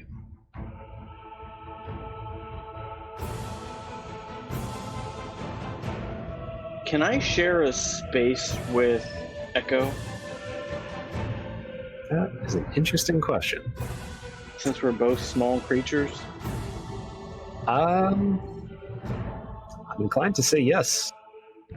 Because what I actually want to do is I want to, and you can tell me if I can't do this, but I want to move here with Echo, Mhm. and I want to hide. You take my bonus action and hide behind the human here, so the guy up top can't shoot at me. So Obviously, I'm not hiding from the guy that's right there. Like Yeah. he could, but I want to basically just make sure that I'm in position that way. If the other guy were to try to take a shot at me or not necessarily even realize that I was fully there. I'm gonna say that, like, if you were to go here on this side, you would kind of have some of the doorway as cover for the one side, and then and that door is open. You'll have some of the doorway of cover on that one side, and then you'll have the human in front of you on the other side. And yeah, you could roll a stealth check to try to hide there. Okay. That 9. 9? Okay. Yep. Well, you're not quite sure. Wait, hold on. Plus, yeah, don't Make forget that a about plus. 12. Okay, all right. I don't know if that makes a difference, but You're not quite sure how well it worked, but you know that you at least have a little bit of cover. Is that you good? yes, yep, that ends my turn. All right. That's going to bring us back to the enemies. And we'll just start off with this guy here who, oh man, is he having a bad day. And he is just going to try to attack Echo because he saw Echo kill his friend. Did he see that the guy deserved it? He did. I like how you think. He did see that the guy deserved it, but he might not think that. His mind, And I just rolled a natural 20. That's not good. I'm not happy with my results. I'm sorry, guys. I have really high AC. that's always going to beat it. Okay, alright, let's see what happens here. Alright, so he's actually only going to do 8 damage there. 8 slashing. So. That hurts, but that's fine. it could have been worse. It could have been worse for a nat 20. What happens with a critical hit, by the way? Oh, with the critical hit, thank you for reminding me, Mr. Jacoby. Critical hit, this man, he uses a d6 damage die. The way we handle crits, you get to roll 2 of those. So I have 2 in front of me. You basically double the damage die. You get to roll, if normally you roll a d8, you're going to roll 2 d8, and then you're going to add whatever modifier you have. So this guy had a d6 plus 1, so he rolled 2d6 plus 1. That's how we do that. Plenty of other ways to do it, but that's the one we like, because more dice equals more fun. More dice is nice. Yes, agreed. The rhyme I literally think is twice the dice, so Yeah, that works too. All right, so our friend from above is going to start coming down. He's going to go right here. But there's even more of them. Great. And you got it, guys. I promise you can do it. And he's going to use his crossbow and try to hit Melly. And that is going to be a 17 to hit. I really... Oh, you're gonna be regretting that decision. Yeah, that hits. Okay. Oh, man. You know, most of the time, I roll very poorly. I don't have good luck when it comes to dice. Just watch our Friday night fights if you're curious about that. It's comically bad.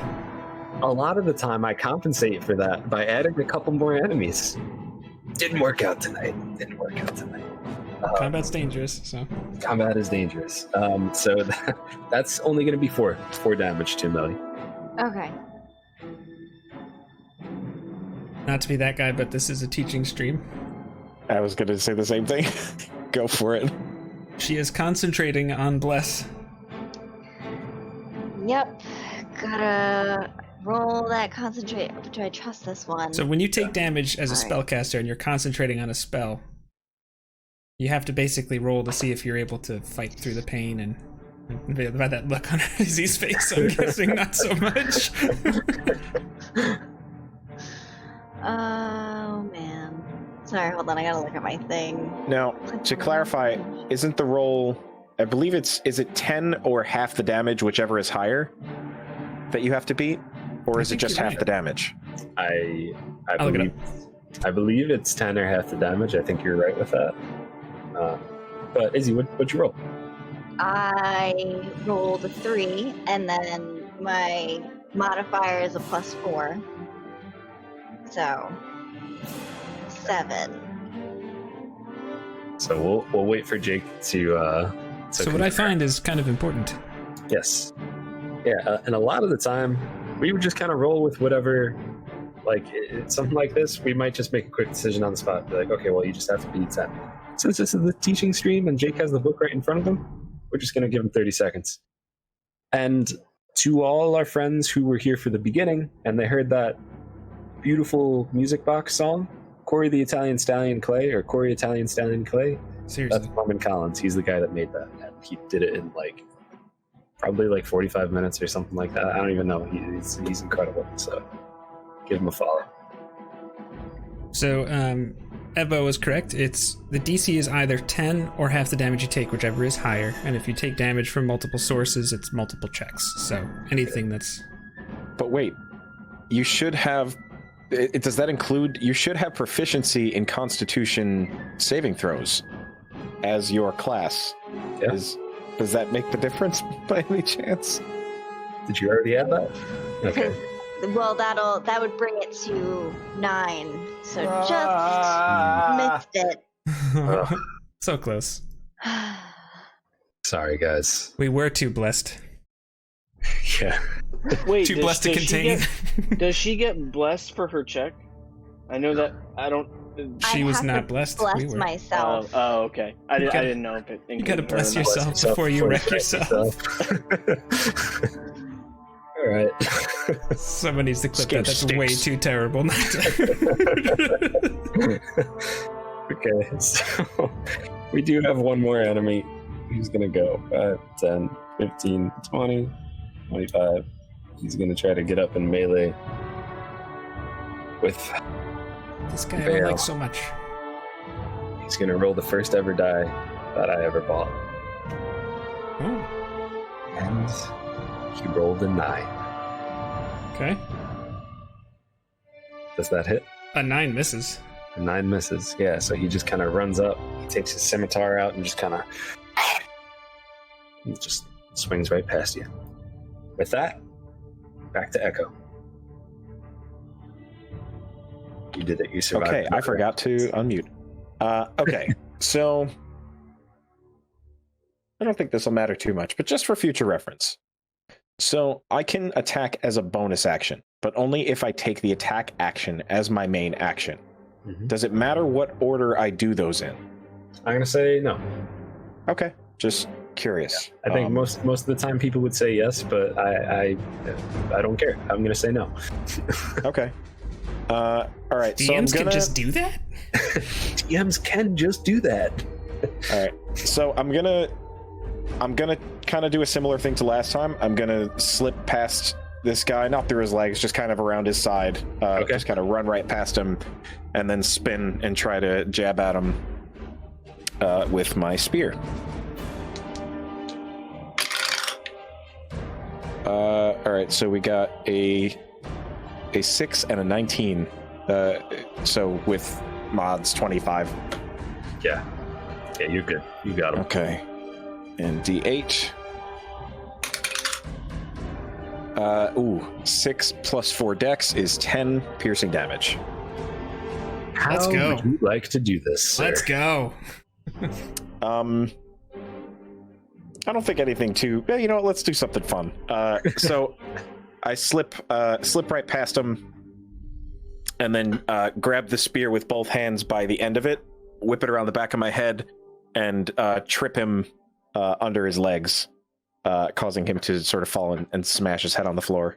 Yeah, and he doesn't just smash his head on the floor; like he also smacks his head on the wall, and then back on the floor again on the way down. Just a bit of like boom, boom, and he's definitely at least knocked unconscious or something, but he's out. There's some blood on the floor. You don't have to worry about Yikes. him anymore. Okay. So what I'm going to do now is take 10 more feet of movement, so that'll bring me to 20. Or I guess, would it be 5 if I move diagonally? Yeah, just 5 if you move diagonal. Okay, we so I'll count take diagonals 5. as just one move. Okay. So I'll take 5 diagonal, and I will go for my bonus action attack. This one I won't have advantage on, because obviously nobody else is around. And I'm going to... All right, here's another question. Sure. So, like I mentioned, as a monk, I can take a bonus action to do an unarmed attack, but I can also spend what is known as a key point, of which I have 1 per level that I am per rest, short rest or long rest, as long as I take the time to meditate. So, with that in mind, do I get to choose to make that bonus action a flurry of blows after my bonus action attack has landed, or do I have to preemptively say this is going to be 2 attacks? I think you get to say it after it has landed. I don't exactly remember how that's written, but I'm going to say you could say it after it's landed, and then if we end up having to, if we read in the rules So and kind it of retcon specifically it? says don't do that, then next time we won't do it like that. So I can pull up, if you like, I actually have it ready, because I was pulling it up. So immediately after you take the attack action on your turn, you can spend 1 key point to make 2 unarmed strikes as a bonus action. So rules as if you're talking raw, that sounds like it has to be 2 attacks right then, which is fine, but just let me know what your thoughts are. I'm going to say it has to be 2 attacks right then. And just Okay. the way it was. Yeah. It sounds kind of clear there. No, that's totally understandable. All right, so let's say I will just do that. I'll make it 2 attacks.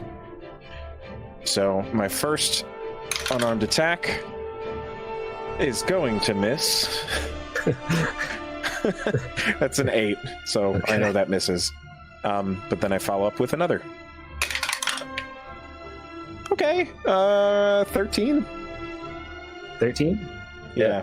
That hits. Okay, cool. So I'm glad I made that too. Yeah. All right, let's see how much damage I do. 7 bludgeoning damage. Oh yeah. He's still up. But he just was not expecting that. I mean, just in one quick motion, he just saw one of his friends, or at least colleagues, just get his legs swung out from under him and just dropped on the ground. And then suddenly you just walk right up to him and just and yeah, that hit him a lot harder than he thought it would. I mean, he's taken a punch before, but never one like that. Okay. But he is still standing. Is that All your right. turn? That is the end of my turn. There's you know what? Actually, you know what? I'm gonna skirt around him with 5 more feet of movement. I'll chill out right there. Okay. That was teamwork right there for anyone watching the stream. Yeah. Try to draw his attention away. I saw the nod from Yoda afterwards, and knew I've been in that position before. We've been in the same party, so it'll go back to Melly after that. Melly's crying because she's never really seen hard combat like this. Is like she's a little farm girl, so her hands are still like this, and then she's just gonna like reach out towards the guy that's on the other side of Vale Okay. and cast Ray of Frost. All right. What does Ray of Frost do? Do it. A frigid beam of blue-white light streaks towards a creature within range. I have to make an attack spell. If I hit, they will take 1d8 cold damage, and their speed is reduced by 10 feet until the start of my next turn. Okay. All right. Do your thing. All right, come on. Okay. That's 19 to hit. Oh yeah, that'll hit. Absolutely. Finally. Alright. D8, which is this one. Love me some D8s. Alright, and that's gonna be 3 points of cold damage. Yeah. Nice. So this guy's kind of running up. You take that bolt from the crossbow, and you just, and it's just kind of like, I mean, you've seen Frozen, you've seen Elsa. That's pretty much what I'm imagining right now. This guy just kind of, you see his breath actually, and his skin just starts to get a little bit more pale, and there's some frost on his leather armor. He is still standing, but he didn't like that. He didn't like that at all. And is that your turn?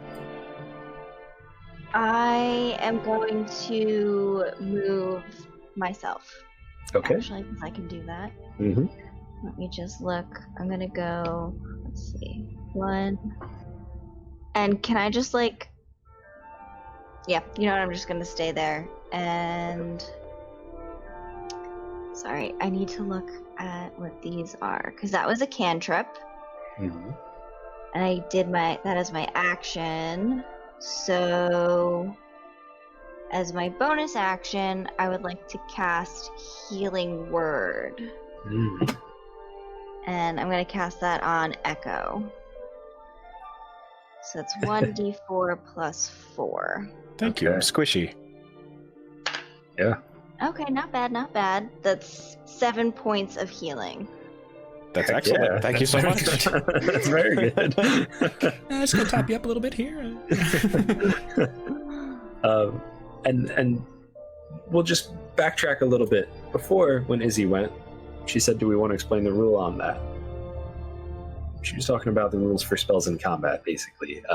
If you use a leveled spell, you are only able to use a cantrip that turn again. Unless you have some sort of other ability that lets you do something else. You can't do, if you have something, a spell that takes a bonus action and another spell that takes an action, you can't do both of them on the same turn. You can do a cantrip, which is technically like a level 0 spell. So that's exactly what she just did. She used her action, cantrip, bonus action for that healing word, and quite frankly, she might have just saved the day, because dang, that was a lot of health back. And that'll bring us back to Vale. Okay. I think with this guy charging in and swinging the scimitar, he would just drop the bow and then take the sword and shield off from his back and just swipe. I feel like that just felt very Link to me. Yeah. Yeah, just. So yeah, that's not as good with the sword as I am with the bow, but nonetheless. Well, a natural 2 plus 5 is a 7, so that's probably not going to be quite so great. That is a miss. No, but at least I have my shield up, so that's better. Yeah, and the speed of that was kind of incredible. Like, you just drop the bow on the ground, and then just in that one motion, just shield up, ready. And I'm just going to square off a little bit more in the alleyway to block anybody from getting past me. Sure, yeah.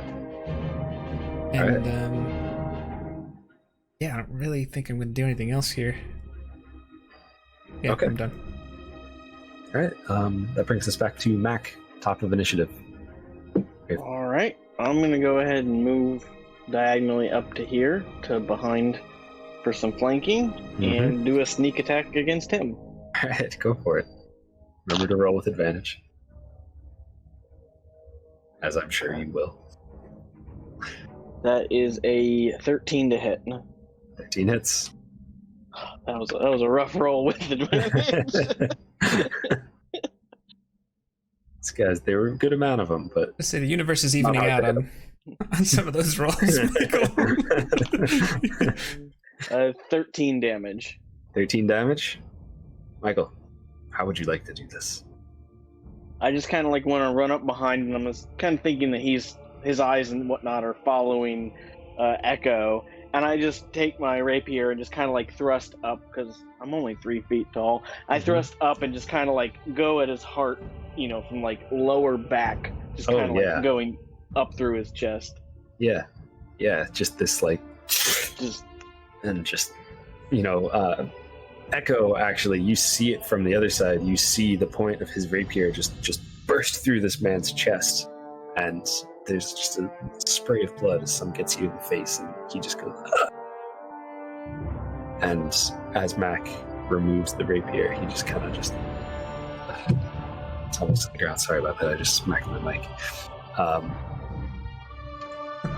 I think he sees your point now. Cricket sounds. I need a cricket sound effect. Yeah, That's what I need. All right. So. All right. Now. Still have your bonus. Still have your move. I do. That was 2 spaces, so I should still have 3 left. Plus, I'm going to use my bonus action with dash, and I am going to set up right here. Okay. Yeah. All right. Well, it was 7 spaces, so I figured with the 5 plus 3, I had more. Yeah, no, you got it. You could do that for sure. And I am going to end my turn there. All right. That brings us back to the enemy, and well, the situation is not ideal for him.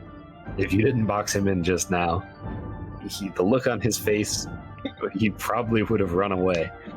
But now, let's do a little one of these. All right, yeah, okay. So he's just kind of stuck in this spot, and he's going to try to hit Vale to, just because he's directly in front of him. That's it. I want him attacking me anyways. That's going to be a 14 to hit. If I didn't have my shield, that would be a hit, but I have my shield, so I have an armor class of 16. That's a miss. Okay, so what does the shield do? Yeah, shield just adds 2 to your armor class, unless there's some other magical property going on, but... Cool. Yeah. Cool. All right. Well, this guy is just gonna be like, "What the hell are you? You killed all of us in seconds." And that's his turn. He's just kind of like there with his scimitar. He's got his hand on it, just kind of like maybe he's kind of doing an Obi-Wan right now. And and that's it. He can't do anything else.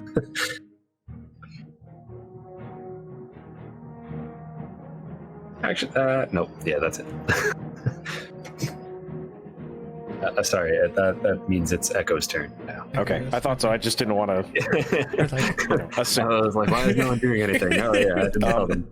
Okay, so I will take 5, 10, 15, 20, 25, 30. I would say, so my thought on this, as I am a dexterous little monk man, is that I run, squeeze past Melly, and then try to kind of run along the wall as I go to stab at him. Yes. How about this? Yes. You're going to have to do an acrobatics check. I love that. Let's do it. Okay. Just straight up, right? Just straight up, yeah. Acrobatics. No advantage, disadvantage, anything like that. Okay. No, we'll just leave it normal. No, what is it? It's a natty, baby. Oh, natural 20? It's a natural 20. Oh, hell yeah. So whatever you, because of this incredible move, it was a high risk, high reward. If you're going to attack him here, you're going to have +10 to your attack and +5 to your damage. Okay.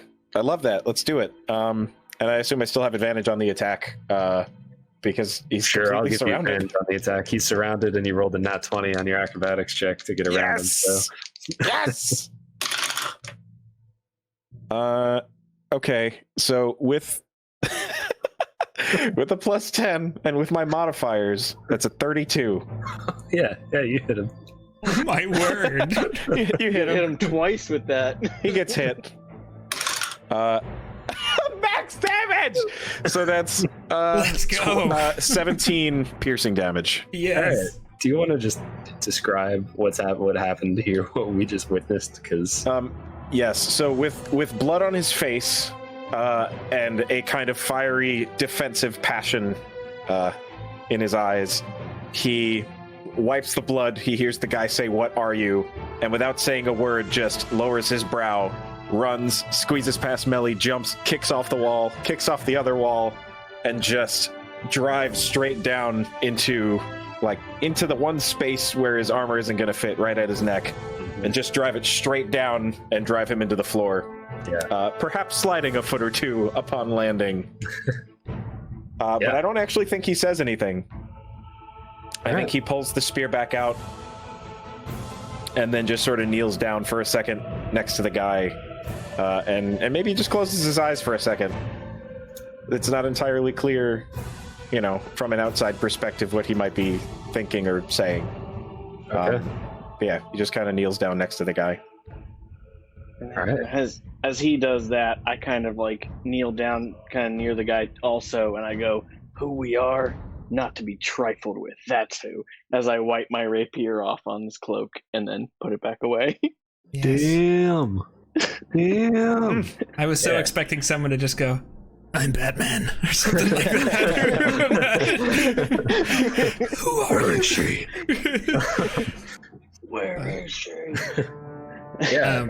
I think at that point, just because it's quick, Vale would kind of rush past Melly to see if anyone else is coming from that direction. Yeah, that's Not thinking it would be, but yeah, you kind of you guys have a couple seconds just to kind of look around and get your bearings, and as far as you can tell, it doesn't seem like anyone else is going to be joining you anytime soon. I kind of go ahead. I was just going to say that this area, you're kind of in a rundown part just here. It was a little secluded, so there weren't too many people walking by and seeing any of this. So right now, I want to go through the main guy's pockets and stuff, and to see if he has anything on him obviously, if he has any coin or gold, I'm gonna try to like sleight of hand that to myself. But Okay. like to see if he has anything that tells me who he's from, who he's working for, like if he got any type of instruction from anybody about us or anything that would give any ideas. Sure. Yeah. So.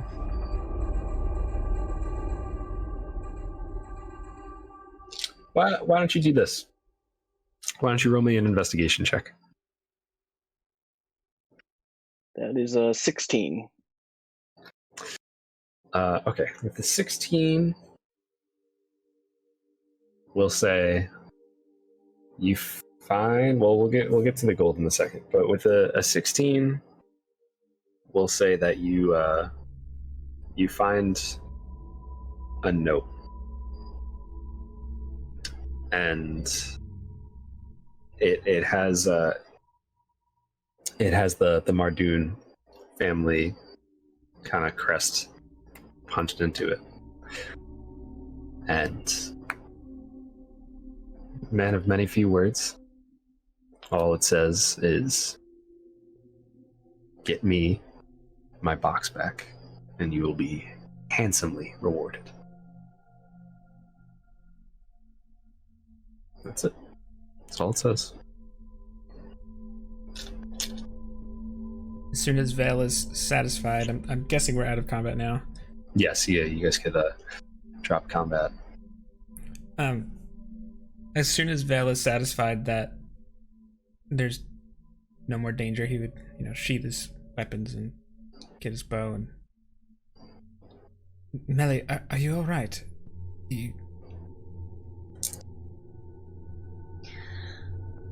I was just not prepared for this situation. I Yes. knew that it was a possibility, but you just never think that it'll actually happen. Are you okay? Vale just kind of. I'll be fine. Yes. How about Echo, Mac? Are you all right? Another day in Shady Creek. Yeah. That's. Sorry that startled you, but there really was only one direction that interaction was heading. At first I thought he may have been trying to hire us or something because of the fact he knew we did something. So that's why I was talking to him, but as soon as I saw that there was more of them, I knew that they were coming for us. You did the right thing, Mac. I did find this note that basically says to get the box back, which tells me that this is not going to be the only group that's looking for us. Now, they may have had the most advantage because it sounds like this guy knew Talbot. So, and obviously Talbot knew that he told us that. But it won't take people that long to put these things together, which is one of the reasons why I was trying to leave as quickly and quietly as possible. Yes, it's probably wise. I would think we probably should search the bodies. I mean, all of them, if there's a moment. Sure. Yeah. Well, Mac, first, why don't you roll your sleight of hand? Also, there are bodies not in the alleyway, right? Yeah. You should probably drag or move them into the alleyway. It's Shady Creek Run. It's up to you. That's a 9. I'm just kidding. Okay. So, a 9 does not beat anyone's passive perception here. So, we'll say You just see him pocketing some coins. Yeah. Everybody sees you kind of grabbing coins off the first guy. Oh, Mac. I'm assuming you're just shameless gonna grab coins from every person there, right? I could safely assume that. I was really only going to search the main guy. Okay. And because I was mainly looking to see if there was any better information as to who he belonged with or what else might be coming for us, and possibly what details they had, because obviously if the note had named us or Melly, that would give me a little bit more. This just seemed more of like a generic, somebody stole this, get it back kind of a thing. Mm-hmm. So that was my goal. If the other people want to search the other bodies, that's fine, but he was the only one that I was planning on searching. Particularly if any of them have studded leather armor. None of them had studded leather armor, unfortunately. No! But yeah, I mean, otherwise I'd want to just cursory search. Money, anything. Sure, yeah. So we'll say in total, all of the money that was found was 5 gold pieces, 16 silver pieces, 5 copper pieces, and Mac, on that first guy that you searched, there was one of those, we called them electrum pieces, but it was a mole's mirror coin. Just one.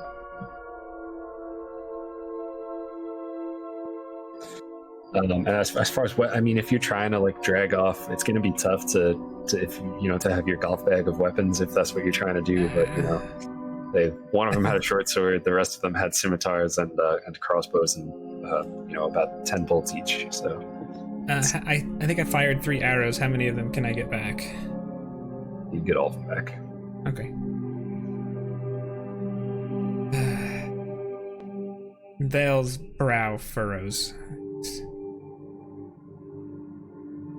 I think we still have the same 2 options, is to either just get out of here as fast as we can and head to Melasmere, or we want to try and have some protection against the Mardoon family. I don't want to lose this box, though. I say we just continue along. To me, once we're out of town, they shouldn't know where we went. We should be able to hide ourselves pretty well, and I don't feel like there's much indication that of where we're going, that anyone would know that's where we're headed. We just have to make sure we keep our eyes out for more of these thugs.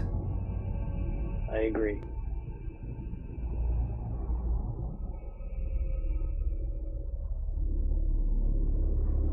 I don't know.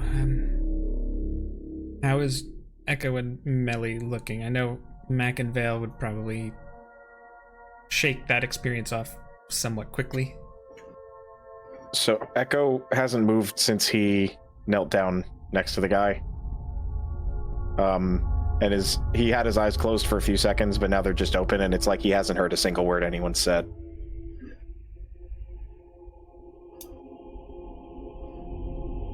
Echo?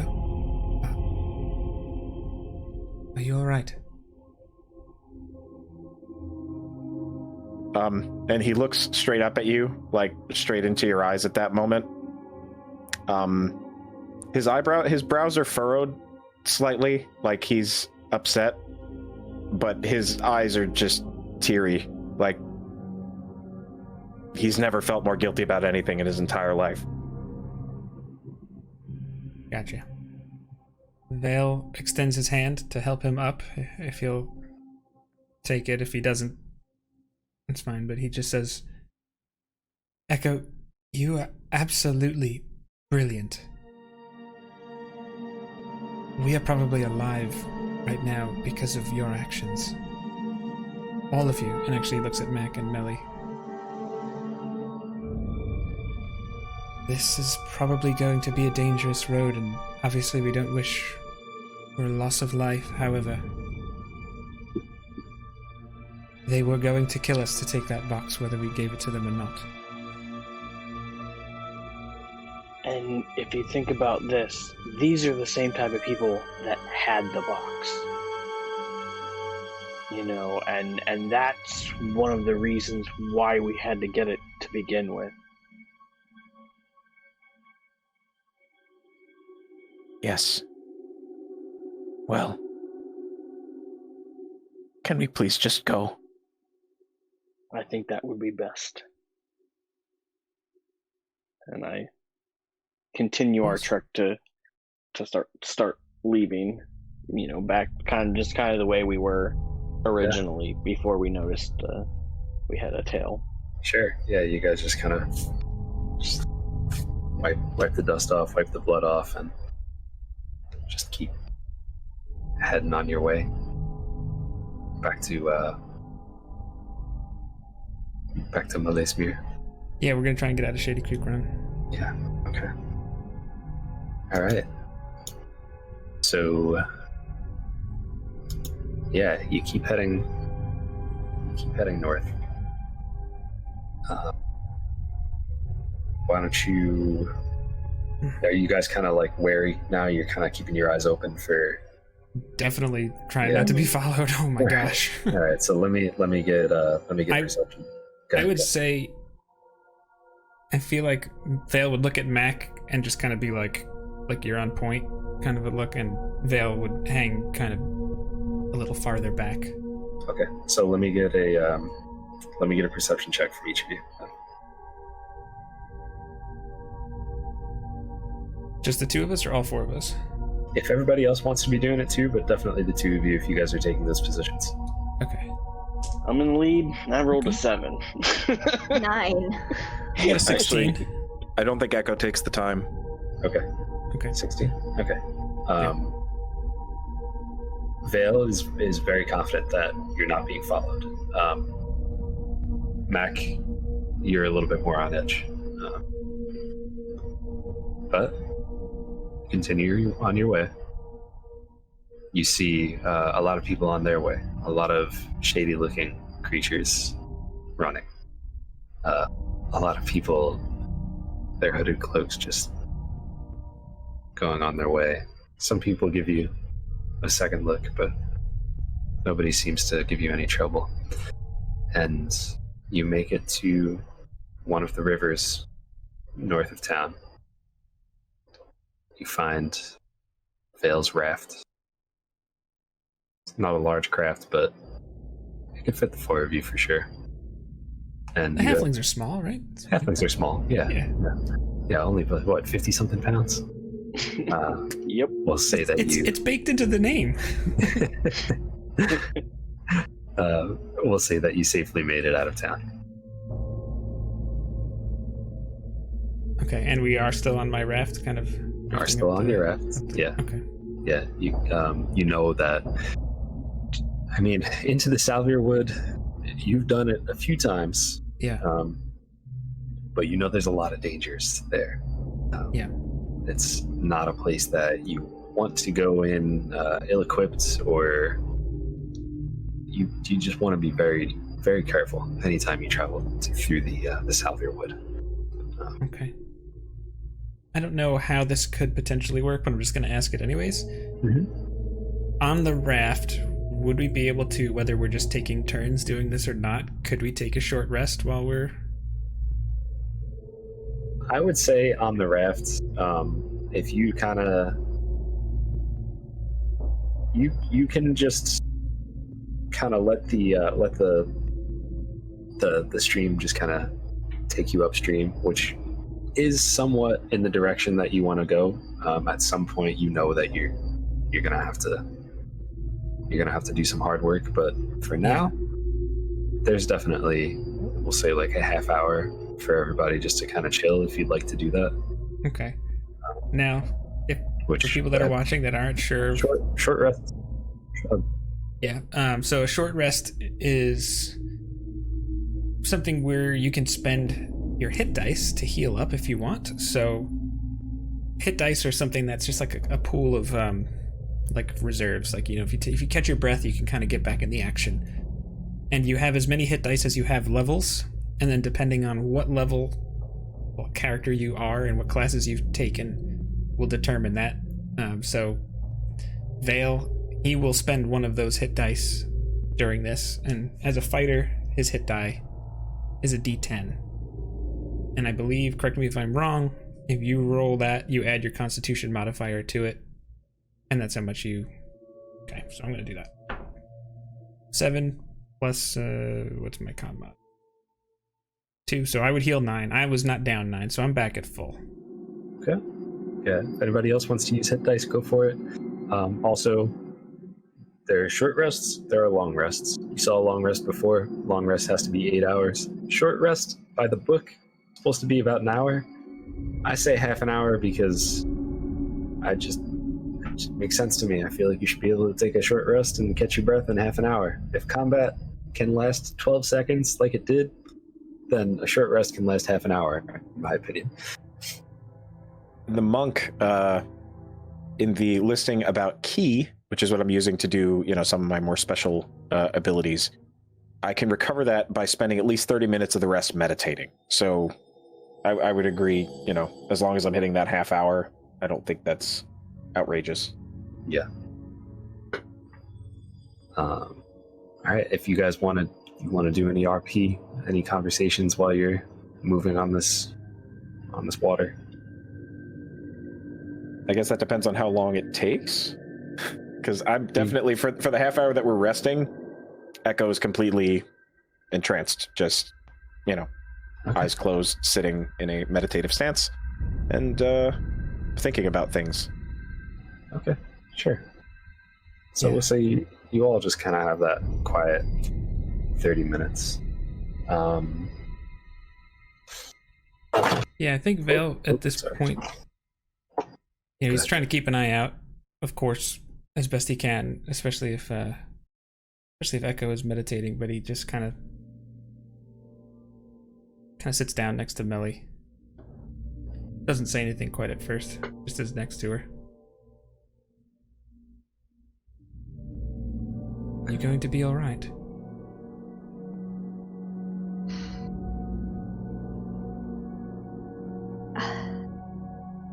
I hope so.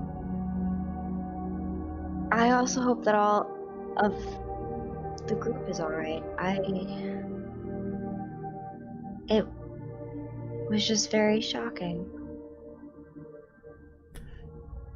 Yes. JT Creek Run is a very dangerous place to be, and your life can be in danger much faster than you ever could imagine.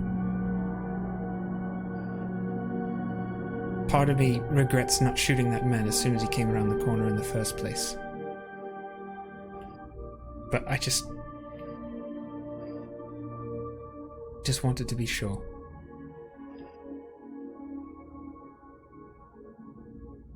I understand.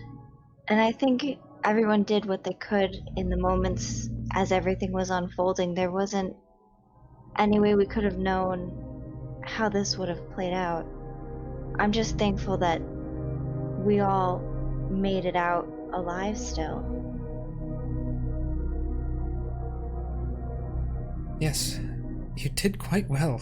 There was one of the times I shot my bow, there was something must have guided it, because I did not. I don't want to brag, but I know what I'm doing when I use a bow, and I was not going to hit him that time.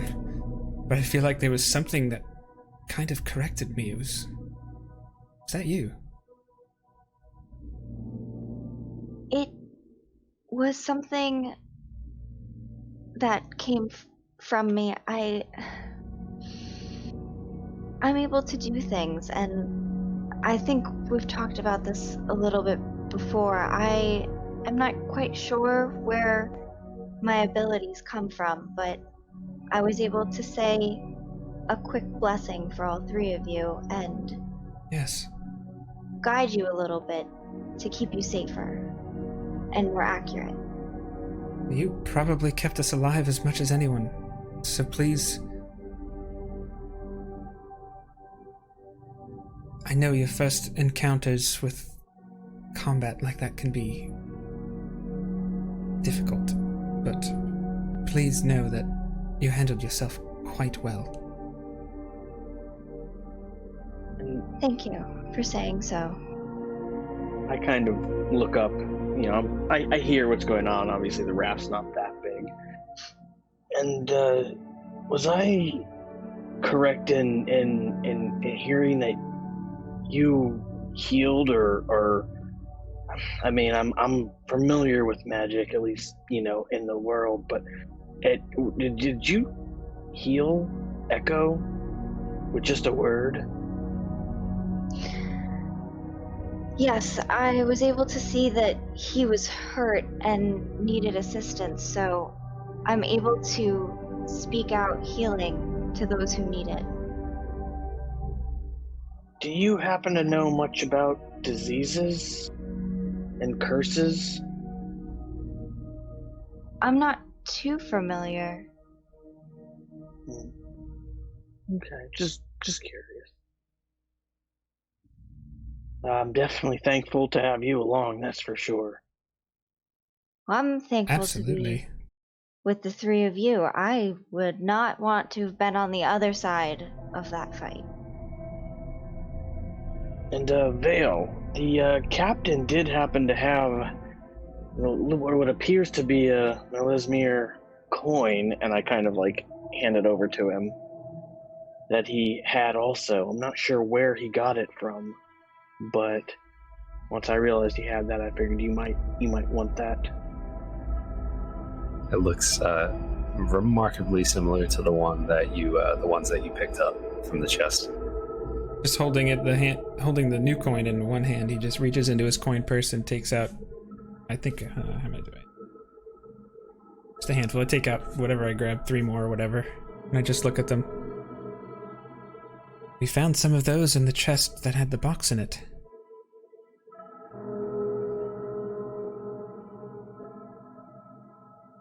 I just thought that you might want that one just in case for anything. Right. Thank you. Do you think we shouldn't... Do you think Echo will be okay? I think he just needs to process this.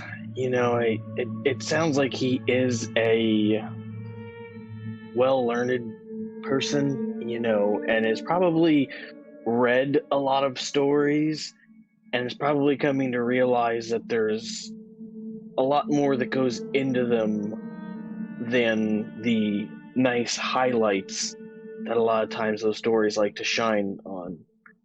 And realizing that there is some tough things that happen, and it gets real quick. Yeah. Agreed. Destiny is more than what the stories seem to say. But it won't be a destiny without all of its parts. So I'll be ready next time. And I apologize if I caused any of you to worry. But Melly, you saved my life, and Mac, we worked seamlessly together. And Vale, I think that the 3 of us, the 4 of us together, I think we'll be able to find our destiny, our purpose. I think so too, friend. I can't say I was able to see a glimpse of the 2 of you in action as I was looking the other way, but I've seen Mac work before. He's a sneaky one. I feel like I can move with the quickness, but I don't think I've ever seen somebody move as fast as that man right there. And you ran over my head on the wall. How do you do that? I've been training for so long, I suppose it's just second nature. Frankly, that was ridiculous. You know, in a good way. I think I'll take ridiculous. Fair enough. I'm glad to have met you, Echo. And you too, Melly. Mac... whatever. He just winks. Alright. Well, with that, I think we will, I think that's a perfect place for us to end our second session. Down C, we've seen quite a bit already. Definitely some shenanigans and a lot of craziness to be had. Everybody, thank you so much for joining us. Seriously. This was a lot of fun. Yes. I mean, I hope you're having half as much fun as we're having, or I'm having, I guess. But Me too. But just please be sure to check out episode 3 on Tuesday of the Reckoning Hour. It's going to be on the same channel. I believe it also starts at 7, so same time as this one. And that is led by Captain Robert. I'm not sure if he's still in chat, but you saw him in chat earlier, and that game's just awesome. It's a ton of fun. I can't wait to see what happens next there. I'm pretty sure it's going to be spicy. I don't know if you guys if you're caught up on what's going on there. It was pretty wild. But yeah, I know we've been marketed as the teaching stream, but actually Captain Robert is a very experienced DM, but every player in his game, more or less, I believe this is their first experience with 5th edition, so you really are going to have a really good chance to learn on the fly wherever you are here at Rare Drop Roleplay. So. Yeah. And also you get to see him multitask like a boss. Excellent DMs in both games, which helps a lot for new players. Sure does. I'll tell you that right there. And great players in both games too. But like we said earlier too, I'll just throw a command lesson in here. Our lesson of the day, because we are the teaching game, was about actions in combat. We have a video link to it right there. I almost just dropped the water all over my computer. That would have not been good. That would not be good. I know it's generally we're supposed to go to about 10. Does anybody have any questions in chat they would like us to chat about? Or, anything? I mean, I know we had a little bit when we came back from our break. Does anyone have any questions or anything? If anyone has any questions, definitely let us know. I also command how to. That's the link to our how to playlist. So if you've never played the game before, we definitely recommend you check that out. It'll give you more context for watching these games. And even though we are doing the learn as you go type thing and explain things as we do it, definitely helps just to have a straight up teach. That's true. All right, so yeah. I guess if you have any questions, just I'm gonna give you 10 more seconds just to drop a question mark or something in chat, and then we can wait for you to type it out. Otherwise, I think we're gonna end this here. All right, think we're good? Awesome.